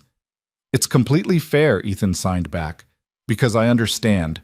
I did the same thing after Sarah died, pushed everyone away, easier than risking more loss, easier than being vulnerable." He stepped closer, his expression softening. "But that's not living, Maya. That's just surviving. And you deserve more than survival." Maya's hands dropped to her lap. She stared at the half-packed suitcase, at the life she was trying to abandon, and felt something crack inside her chest. "I don't know how to fight this," she signed, her movements small and defeated. "I don't know how to win against the state, against people who think I'm not good enough."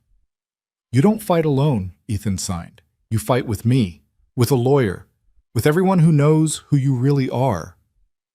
"And if we lose," Maya signed, the question she kept coming back to. Ethan knelt in front of her wheelchair, taking both her hands in his. "Then we lose together," he signed with one hand, keeping hold of her with the other. "But at least we fought. At least we tried. At least the girls know we didn't give up on them or on us." Maya looked at this man who'd found her in the snow, who'd carried her when she couldn't walk, who'd given her a home when she had nothing, who was asking her now to be brave enough to stay, to fight, to risk everything for a chance at forever. "I'm so afraid," she signed, her whole body shaking. "I know," Ethan signed back. "So am I. But love is worth being afraid for." Maya closed her eyes, took a shaking breath, and made her choice. "Okay," she signed. "We fight." Ethan pulled her into his arms, and Maya let herself be held, let herself cry, let herself feel the terror and the hope warring in her chest. When she finally pulled back, Ethan was smiling through his own tears. "First step," he signed. "We hire a lawyer, best family law attorney in the state. Money doesn't matter." "I can't let you pay," Maya started, but Ethan shook his head. "Not your choice," he signed firmly. "This affects all of us. We all fight, together." They called the lawyer that afternoon. Her name was Patricia Chen, and her reputation preceded her. She'd never lost a custody case, had a steel-trap mind, and a reputation for making opposing counsel cry. She agreed to meet with them the next day. When the girls came home from school, they found Maya's suitcase still on the bed, half packed. Emma's face went white.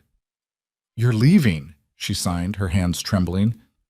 "No," Maya signed quickly, pulling the little girl into her lap. "Not leaving, just had a moment of fear. But Dad reminded me that we're a family, and families stick together." All three girls piled onto Maya's lap, their small bodies warm and solid and real. Sophie signed against Maya's shoulder. "Promise?" Maya looked at Ethan over the girls' heads, saw him nod, and signed back, "Promise, I'm not going anywhere." That night, after the girls were asleep, Ethan and Maya stayed up late researching, preparing, planning. They made lists of people who could vouch for Maya, her piano students' parents, her former employer, neighbors who'd seen her with the girls. They documented everything: Maya's teaching credentials, her clean background, the positive impact she'd had on the girls' lives. "We need to be ready for everything," Ethan signed, exhaustion evident in his movements. "Every question, every accusation. They'll say I'm using you," Maya signed. "For money, for a place to live." "Let them," Ethan signed. "We know the truth. They'll say the girls need a stable mother figure, not a disabled homeless woman." "You're not homeless," Ethan signed. "This is your home. And being disabled doesn't make you less of a mother." Maya looked at him, this man who saw her so completely, who never flinched from her truth, who fought for her even when she was ready to give up on herself. "I love you," she signed, the words coming easier now. "I love you too," Ethan signed back, "now and always." Patricia Chen's office was downtown, all glass and steel and expensive furniture. She was in her 50s, perfectly put together in a sharp suit with eyes that missed nothing. She listened to their story without interrupting, taking occasional notes, her expression neutral. When they finished, she set down her pen and looked at them both. "Let me be clear," she said, speaking slowly so Maya could read her lips. "This is going to be ugly. Whoever filed these reports isn't going to stop. They're going to dig into every aspect of your lives, looking for ammunition." "We understand," Ethan signed. "Do you?" Patricia asked. "Because they're going to question your judgment, Mr. Brooks. They're going to suggest you're thinking with your heart instead of your head. They're going to paint Ms. Collins as an opportunist taking advantage of a widower and his vulnerable children." Maya felt her stomach turn, but Patricia wasn't finished. "They're going to ask invasive questions about your relationship, about your sleeping arrangements, about whether the children are being exposed to inappropriate situations. They're going to interview the girls separately, ask them questions designed to trip them up, to create inconsistencies in their stories." "Can they do that?" Maya signed, horrified. "They can and they will," Patricia said. "The state has broad authority when investigating potential child welfare issues." She paused, then added, "But here's what they won't expect, for you to fight back. Most people in your situation roll over, try to appease the investigators. You're not going to do that." "What are we going to do?" Ethan asked. Patricia smiled, and it wasn't a kind smile. It was the smile of a predator who'd just spotted prey. "We're going to go on the offensive. We're going to document everything positive about Ms. Collins' presence in your home. We're going to get statements from everyone who knows her, from teachers who've seen the improvement in your daughters, from parents whose children she's taught. We're going to build a case so airtight that the state has no choice but to close the investigation." "And if that's not enough," Maya signed. "Then we take it to court," Patricia said simply. "And we win, because I don't lose." Over the next 3 weeks, their lives became a carefully documented performance. Patricia had them keep detailed logs of daily activities, documenting every piano lesson Maya taught, every homework session she supervised, every meal they shared as a family. She arranged for character witnesses to write statements, for the girls' teachers to provide assessments, for their pediatrician to confirm the children were healthy and thriving. The home visit came on a rainy Thursday afternoon. This time, it wasn't Jennifer Walsh, but a different caseworker, a man named Robert Harrison, who looked like he'd already made up his mind before walking through the door. He inspected everything with an almost hostile scrutiny, The girls' bedrooms, the kitchen, even Maya's modified bathroom setup.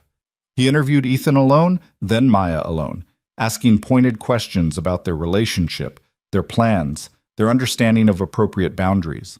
Then he asked to speak with the girls. Ethan had prepared them, had explained that someone would ask them questions about Maya, about their home, about whether they felt safe. But nothing could really prepare 3 7-year-old girls for being separated from their father and interrogated by a stranger. Maya waited in the kitchen with Ethan, both of them tense and silent, while Robert Harrison spoke with each girl individually in the living room. They couldn't hear what was being said, couldn't see the girls' faces, could only wait and hope. When it was finally over and the caseworker left, the girls came running to Maya, all three talking at once in a jumble of signs and words. "He asked if you were mean," Emma signed indignantly. "I told him you're the nicest person ever," Lily added. Sophie climbed into Maya's lap and signed against her chest. "He asked if Dad paid more attention to you than to us. I said that was stupid. Dad loves us most in the whole world." Ethan gathered all three girls close, his eyes meeting Maya's over their heads. They'd done everything they could. Now all they could do was wait. The waiting was torture. Days stretched into a week, then 2. Patricia called the caseworker's supervisor, demanding updates, pushing for resolution. Finally, 3 weeks after the home visit, a letter arrived. Maya and Ethan sat at the kitchen table, the envelope between them, neither wanting to open it. "Together," Ethan signed finally. Maya nodded, and he opened the envelope, pulling out a single sheet of paper. They read it together, Maya's eyes moving across the words that would determine their future. After thorough investigation, the state had determined that the minor children Emma, Lily, and Sophie Brooks were not at risk in their current home environment. The case was being closed. No further action would be taken. Maya read the words 3 times before they sank in. They'd won. They'd actually won. She looked up at Ethan to find him staring at her, his eyes bright with tears. "We did it," he signed, his hands shaking. "We actually did it." Maya launched herself from her wheelchair into his arms, nearly knocking them both over.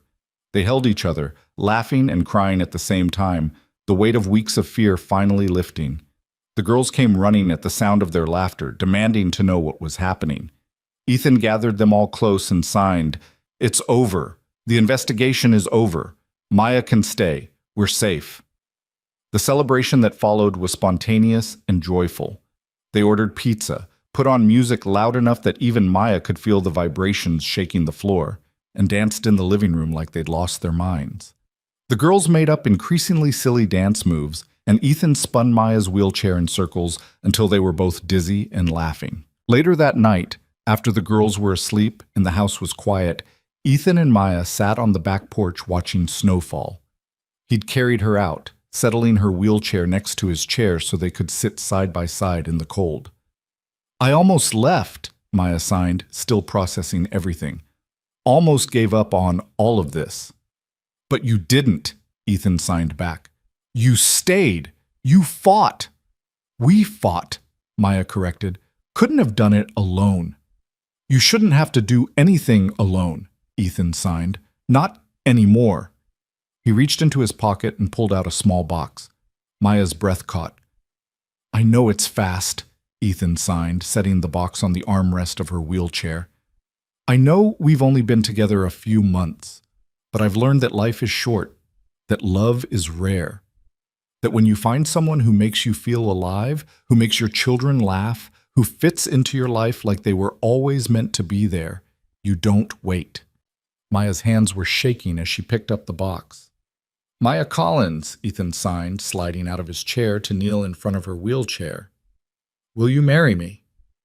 Maya opened the box to find a simple silver ring with a small diamond.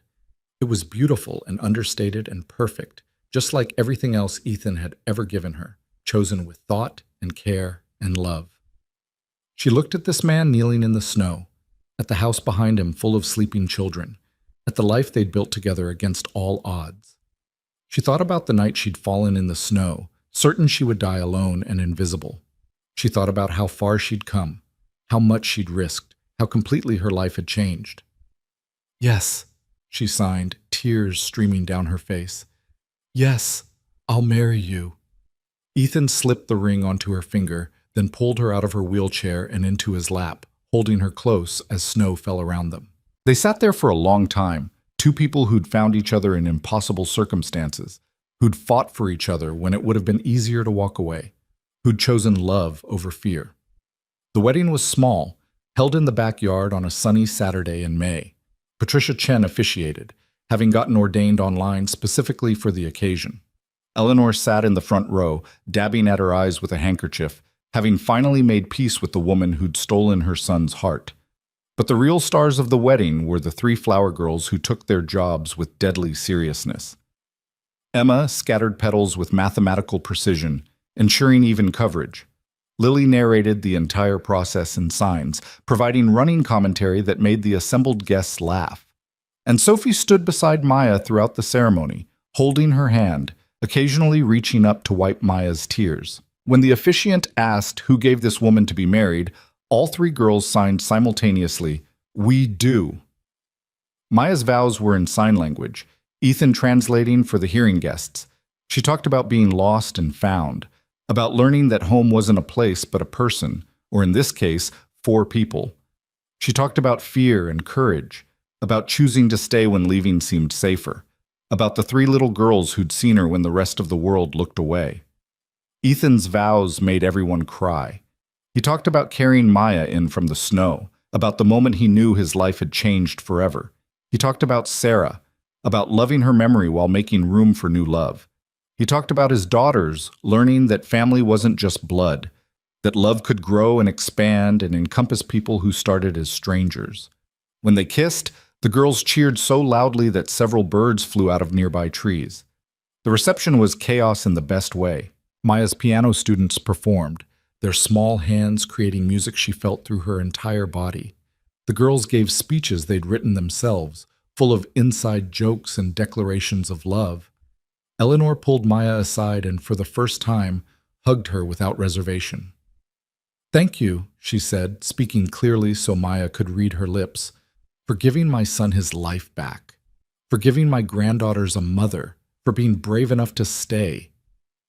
As the sun set and fairy lights twinkled in the trees, Maya sat at the edge of the party watching her new family. Ethan was dancing with all 3 girls at once, each of them standing on his feet, giggling as he spun them around.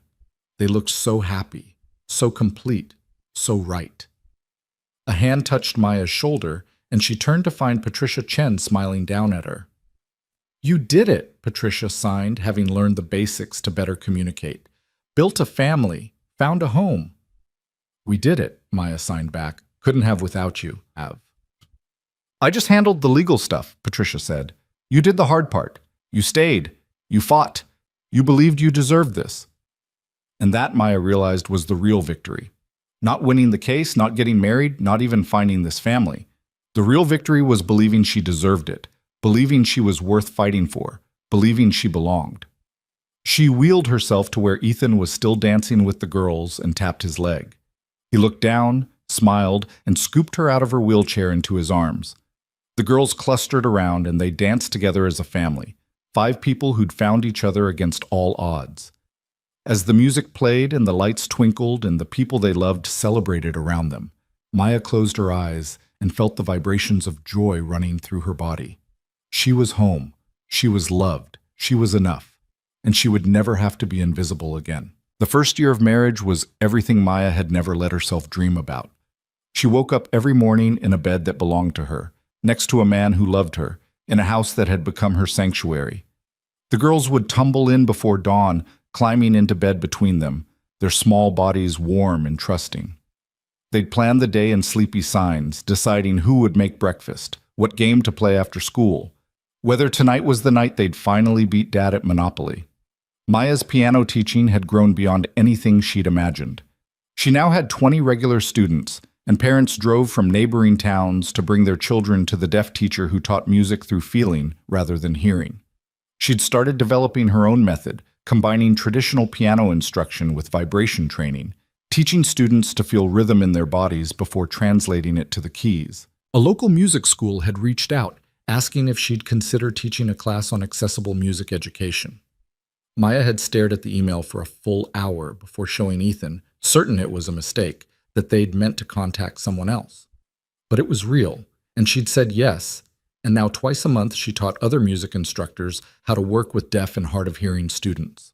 The woman who'd lived in shelters 18 months ago was now training teachers. The impossibility of it still took her breath away, but it was the small moments that meant the most. The way Ethan always made sure her coffee was exactly the right temperature, cool enough that she could drink it immediately without burning her mouth. The way Emma had started leaving little drawings on Maya's pillow, stick figures of their family, always with Maya in the center. The way Lily insisted on brushing Maya's hair every night, her small hands gentle and careful. The way Sophie had started calling Maya Mom without fanfare, just a natural evolution that made Maya cry the first time she saw it. They'd settled into routines that felt both ordinary and miraculous. Sunday morning pancakes that always ended with flour everywhere. Thursday night movie nights where they'd watch films with captions, and the girls would provide dramatic sign language commentary. Saturday errands where all three girls fought over who got to push Maya's wheelchair through the grocery store. Eleanor had become a regular fixture, stopping by every Tuesday for tea.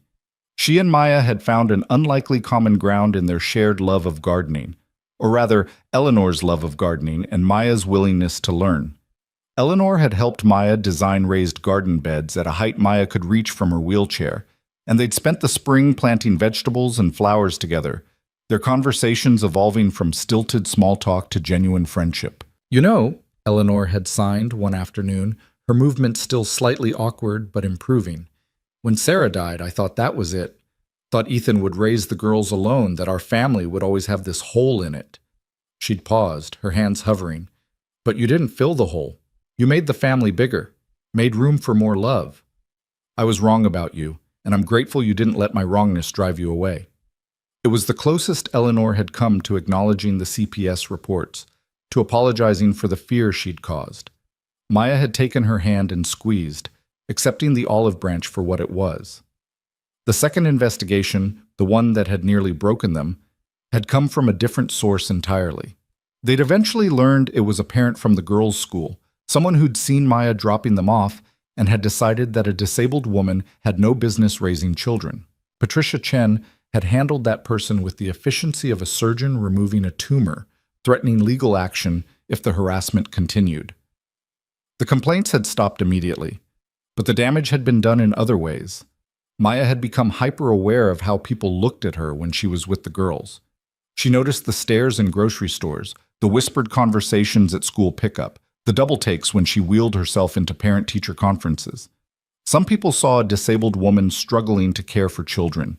They didn't see the homework help, the bedtime stories signed in the dark, the countless small acts of love that made a family.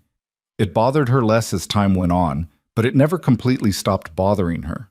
On their first anniversary, Ethan surprised Maya with a weekend away. Eleanor took the girls, and Ethan drove Maya to a bed and breakfast in the mountains, a place with wide doorways and a roll-in shower and a view that made her forget to breathe. They spent the days hiking. Ethan had bought a specialized off-road wheelchair that could handle trails, and he'd push her for miles while they talked about everything and nothing. They spent the evenings on the balcony watching the sunset, Ethan's hand in hers, comfortable silence stretching between them. On the last night, as they lay in bed watching stars through the skylight, Ethan turned to face her and signed, "I want to adopt more children." Maya's hands froze mid-sign. "What?" "I've been thinking about it for months," Ethan signed, his movements careful and deliberate. "We have room, we have love, and there are so many children like you were, disabled, forgotten, passed over by families who want perfect children." Maya's heart was pounding. "That's a big decision." "I know," Ethan signed. "That's why I'm not deciding alone. I'm asking, would you want this to give other children what you didn't have?" Maya thought about the years she'd spent in the system after her mother died, bouncing between foster homes that didn't know sign language, didn't want to learn, saw her deafness as a burden. She thought about the loneliness, the isolation, the certainty that she was too broken for anyone to want. "Yes," she signed, tears streaming down her face. "Yes, I want this." The adoption process was nothing like either of them expected. They'd thought, naively, that being proven fit parents to the triplets would make things easier. Instead, they faced new scrutiny, new questions, new doubts. Some social workers balked at placing children with a disabled parent. Others worried about the girl's adjustment to siblings. Still others questioned whether they were trying to save children rather than genuinely parent them. Patricia Chen came out of semi-retirement to help them navigate the bureaucracy. "I thought I was done with family law," she'd signed with a wry smile. "But then you two keep making me remember why I started doing this work in the first place." They attended classes on trauma-informed parenting, on attachment disorders, on the specific challenges facing children in foster care. Maya soaked up every word, every technique, every strategy. She'd lived this life from the inside. Now she was learning how to help others survive it. The profile they created was specific. They wanted to adopt children who'd been overlooked, children with disabilities or medical needs, children the system had deemed difficult to place, children like Maya had been. The first call came on a Tuesday morning in October. A 6-year-old boy named Marcus, deaf like Maya, who'd been in 5 foster homes in 3 years. None had known sign language. None had tried to learn. He was being called aggressive, difficult, disruptive, all the labels Maya recognized from her own childhood, all the words that meant, "We can't communicate with this child, and we're blaming the child for our failure." Maya and Ethan drove to meet him that afternoon. Marcus sat in the social worker's office, his eyes on the floor, his hands limp in his lap. He looked defeated in a way no 6-year-old should look. Maya wheeled herself in front of him and signed. "Hello, my name is Maya. What's your name?" Marcus's head snapped up, his eyes widening. He stared at her hands like he wasn't sure they were real. Maya signed again, slowly. "I'm deaf too. I use signs to talk. Do you know signs?" Marcus's hands came up hesitantly, forming clumsy shapes that were clearly self-taught, a mix of real ASL and invented gestures. "No one here talks with hands," he signed. "They talk with mouths. I don't understand." Maya's heart broke and healed simultaneously. She signed, "I understand. I see your hands. I hear your signs. You're not alone anymore." Marcus stared at her for a long moment, then launched himself into her lap, his small body shaking with sobs. Maya held him while he cried years of frustration and loneliness and fear into her shoulder, and she signed against his back. "You're safe. You're seen. You're home." They brought Marcus home 2 weeks later. The girls had been prepared, had helped set up his room, had learned extra signs to make him feel welcome. But nothing could really prepare any of them for the reality of a traumatized child learning to trust again. The first month was brutal. Marcus had nightmares every night, waking up screaming silently, his hands forming the sign for help over and over. He hoarded food in his room, convinced it would be taken away. He flinched when people moved too quickly, expecting violence. The triplets handled it with a grace that astonished Maya. When Marcus stole Emma's favorite toy, Emma simply signed, "You can borrow it," and walked away. When he destroyed one of Lily's books, in a rage, Lily sat down and helped him tape it back together. When he pushed Sophie during a game, Sophie just signed, "It's okay to be angry," and gave him space to calm down. They were 7 years old and already understood trauma in ways most adults never would. Slowly, painfully, Marcus began to heal. He stopped hoarding food when he realized it would always be there. He stopped flinching when he learned that in this house, hands were only used for loving and signing, never for hitting. He started to smile, started to laugh, started to believe that maybe this family wouldn't give him back. The breakthrough came 3 months in, during a thunderstorm. Marcus was terrified of storms. Something had happened in a previous placement, he wouldn't say what, and this one was particularly violent. Lightning illuminated the house in stark flashes, and even Maya could feel the thunder vibrating through the walls. She found Marcus curled in his closet, his hands signing "scared, scared, scared," over and over.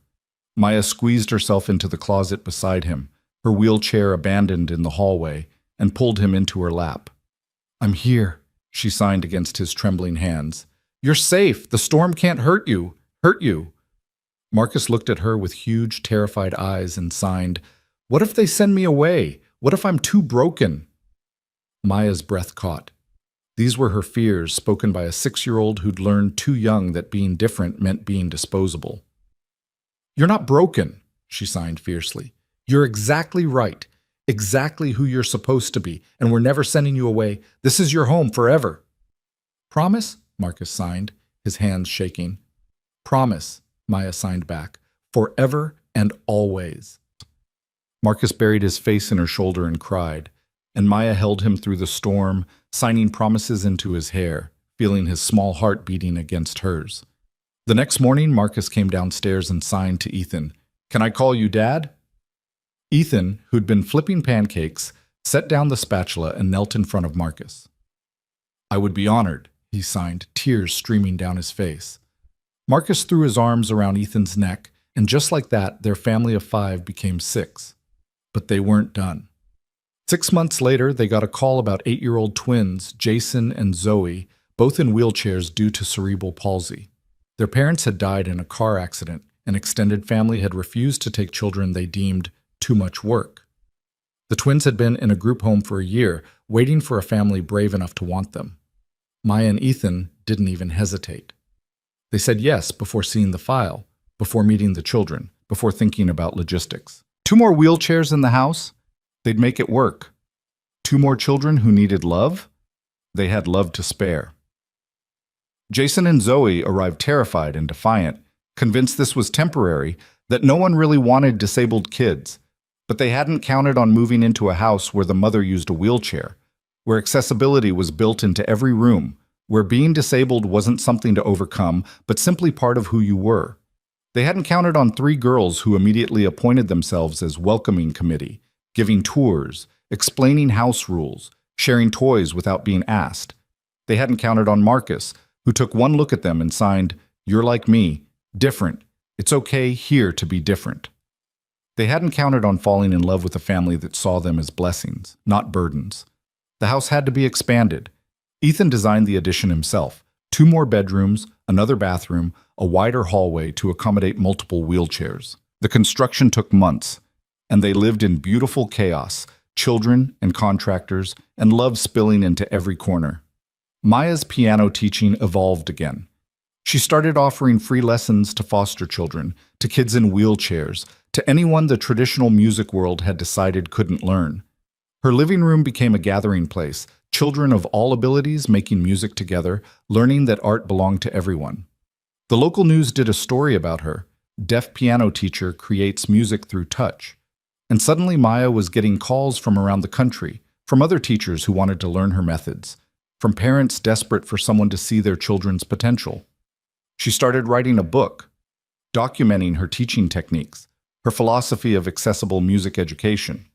Ethan would find her late at night, still typing at the kitchen table, and he'd kiss her temple and sign, "Come to bed," but never actually make her stop.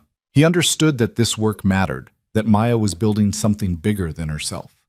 The book was published 2 years after their wedding, and Maya dedicated it to her mother, to Ethan, to her 6 children, and to every disabled child who'd been told they couldn't make music.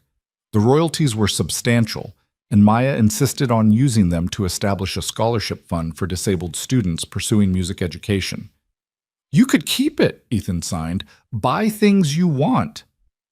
"I have everything I want," Maya signed back, looking around at their chaotic, beautiful home. "Now I want to help others get what they want, too."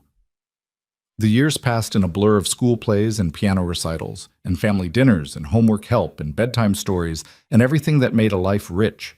The triplets grew into confident preteens, Sophie pursuing music like Maya, Emma discovering a passion for mathematics, Lily writing stories that made everyone cry. Marcus blossomed into a happy, well-adjusted kid who wanted to be a sign language interpreter when he grew up. Jason and Zoe thrived, proving wrong every doctor who'd said they'd never walk. They didn't walk, but they didn't need to. They raced their wheelchairs and played wheelchair basketball and lived full, joyful lives. Eleanor became grandma to all 6 children, treating each with the same fierce love she'd always shown the triplets. She learned to sign fluently, refusing to be left out of conversations, and took all the kids for weekends at her house, somehow managing the logistics of 6 children with varying needs without ever complaining. Patricia Chen became Aunt Patricia, showing up for every birthday, every graduation, every important moment. She'd never married, never had children of her own, but she'd found family in this chaotic household that she'd helped protect.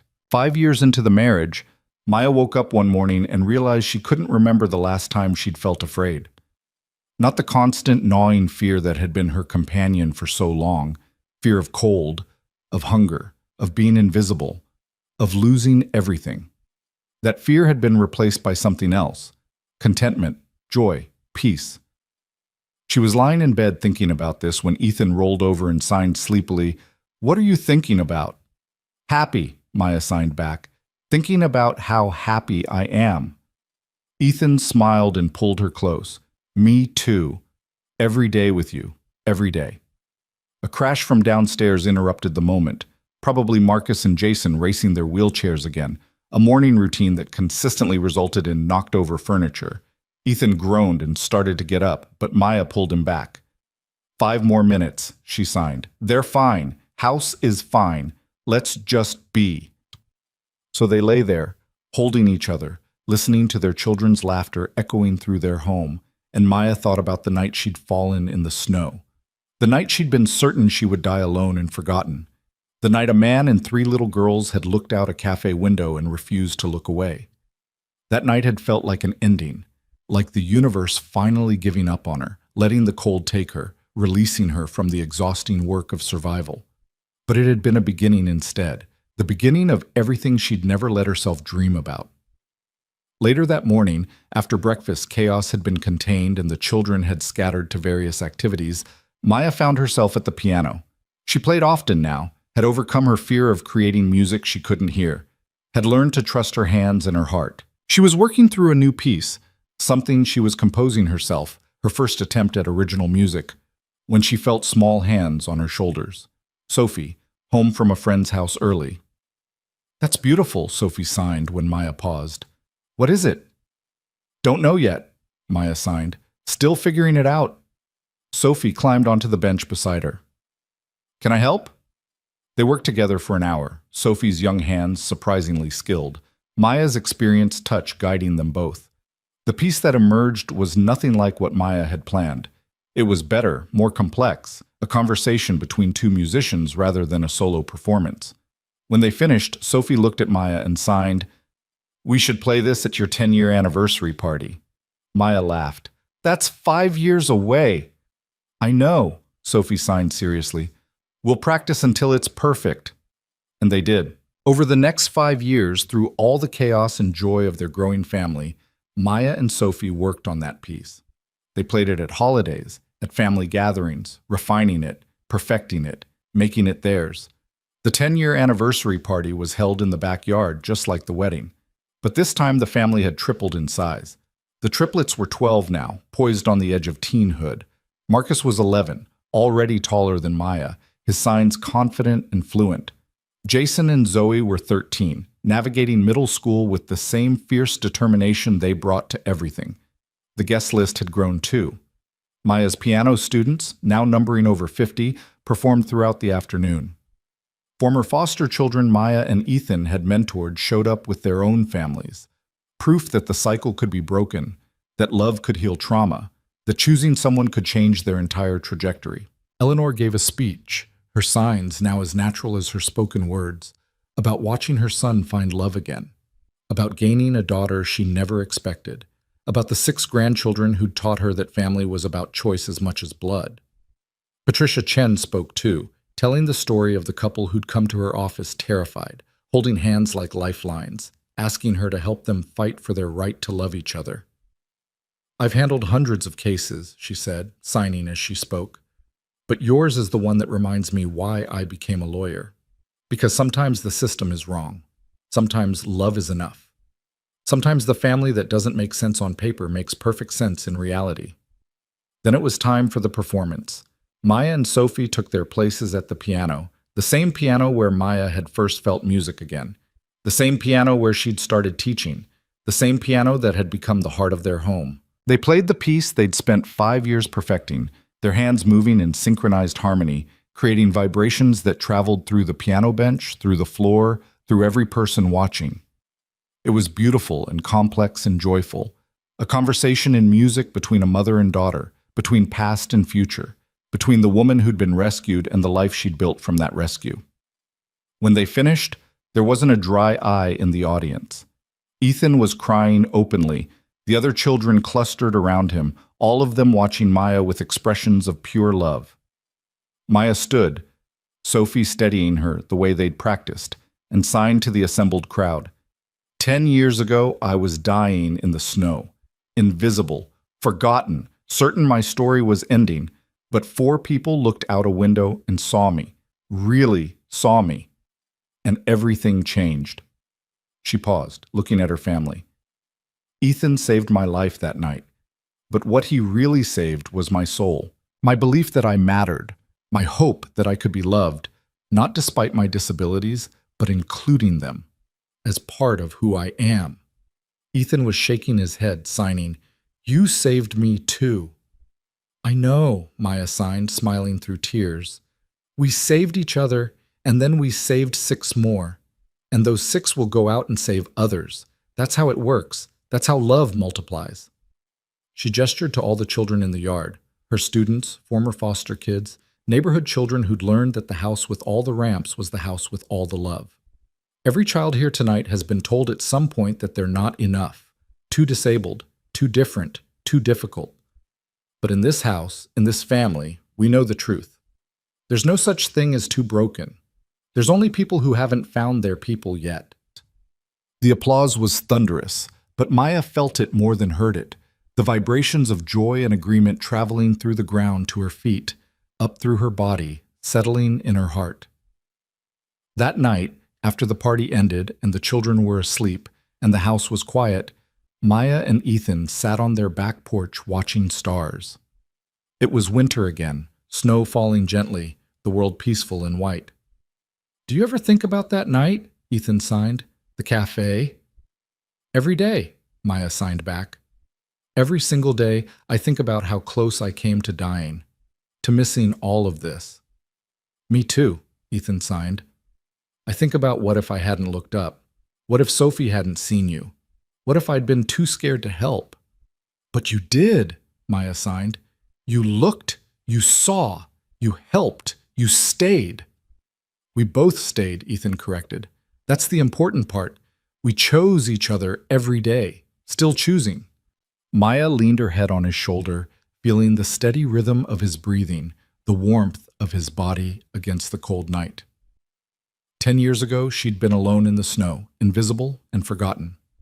Now she was surrounded by love so abundant it spilled into the world, touching everyone it reached. "What do you think happens next?" she signed lazily. "For us? For the kids?" "More of the same," Ethan signed. "More chaos, more joy, more children who need us, more music, more life." "Sounds perfect," Maya signed. "It is," Ethan signed back. "It really is." They sat in comfortable silence, watching snow fall, and Maya thought about all the invisible people still out there. The ones sleeping in shelters, on benches, in doorways. The ones society had decided didn't matter. The ones waiting for someone to look, to see, to help. She couldn't save them all, but she could save some. Could teach others to save more.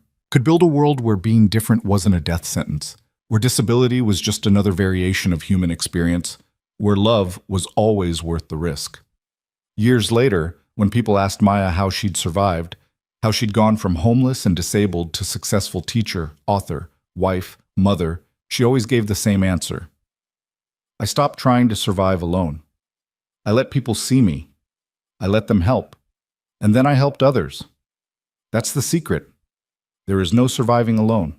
We need each other. All of us." And when people asked Ethan why he'd stopped that night, why he'd risked everything to help a stranger, he'd smile and sign, "Because Sophie pointed, because Maya needed help, because it was the right thing to do. But mostly because I looked at her and saw my future. I saw love. I saw family. I saw home. And I was right."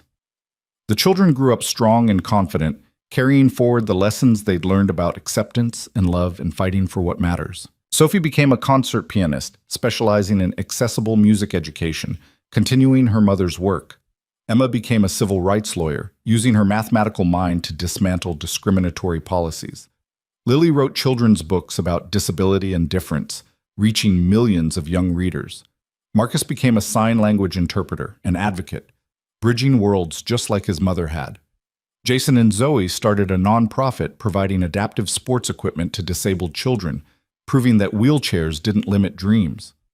All six remained close, calling each other every week, gathering for holidays, raising their own children with the same radical acceptance they'd been shown. And when they told their children about Grandma Maya and Grandpa Ethan, they always started the same way. Once upon a time, on a freezing winter night, a woman fell in the snow and the whole world walked past. But three little girls looked out a window and refused to look away. And that one moment of seeing, of caring, of helping, that moment changed everything. That moment built a family, built a legacy, built love that would ripple forward for generations. Maya lived to be 83, still teaching piano to children who'd been told they couldn't learn, still writing books, still fighting for accessibility and acceptance.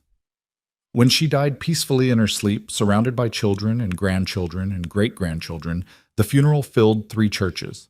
Students from across decades came to play piano in her honor, creating a concert of gratitude that lasted for hours. Ethan followed her 6 months later, his heart unable to function without its other half. They were buried side by side, their headstones simple. They saw each other. They chose each other. They saved each other. But the story didn't end there. It never really ended, because Maya and Ethan had built something that outlasted them, a legacy of radical love, of choosing the vulnerable, of seeing the invisible. Their children carried it forward. Their grandchildren amplified it. Their great-grandchildren expanded it into movements and organizations and change that transformed society's understanding of disability and worth. And sometimes, on winter nights when snow fell soft and silent, people in that town would tell the story of the woman in the snow and the man who stopped. They'd tell it to their children to remind them to look, to see, to help. They'd tell it to themselves to remember that one moment of compassion could change everything. They'd tell it to the universe as proof that love wins, that kindness matters, that every person is worth saving. Because Maya had been right. There is no surviving alone. We need each other, all of us.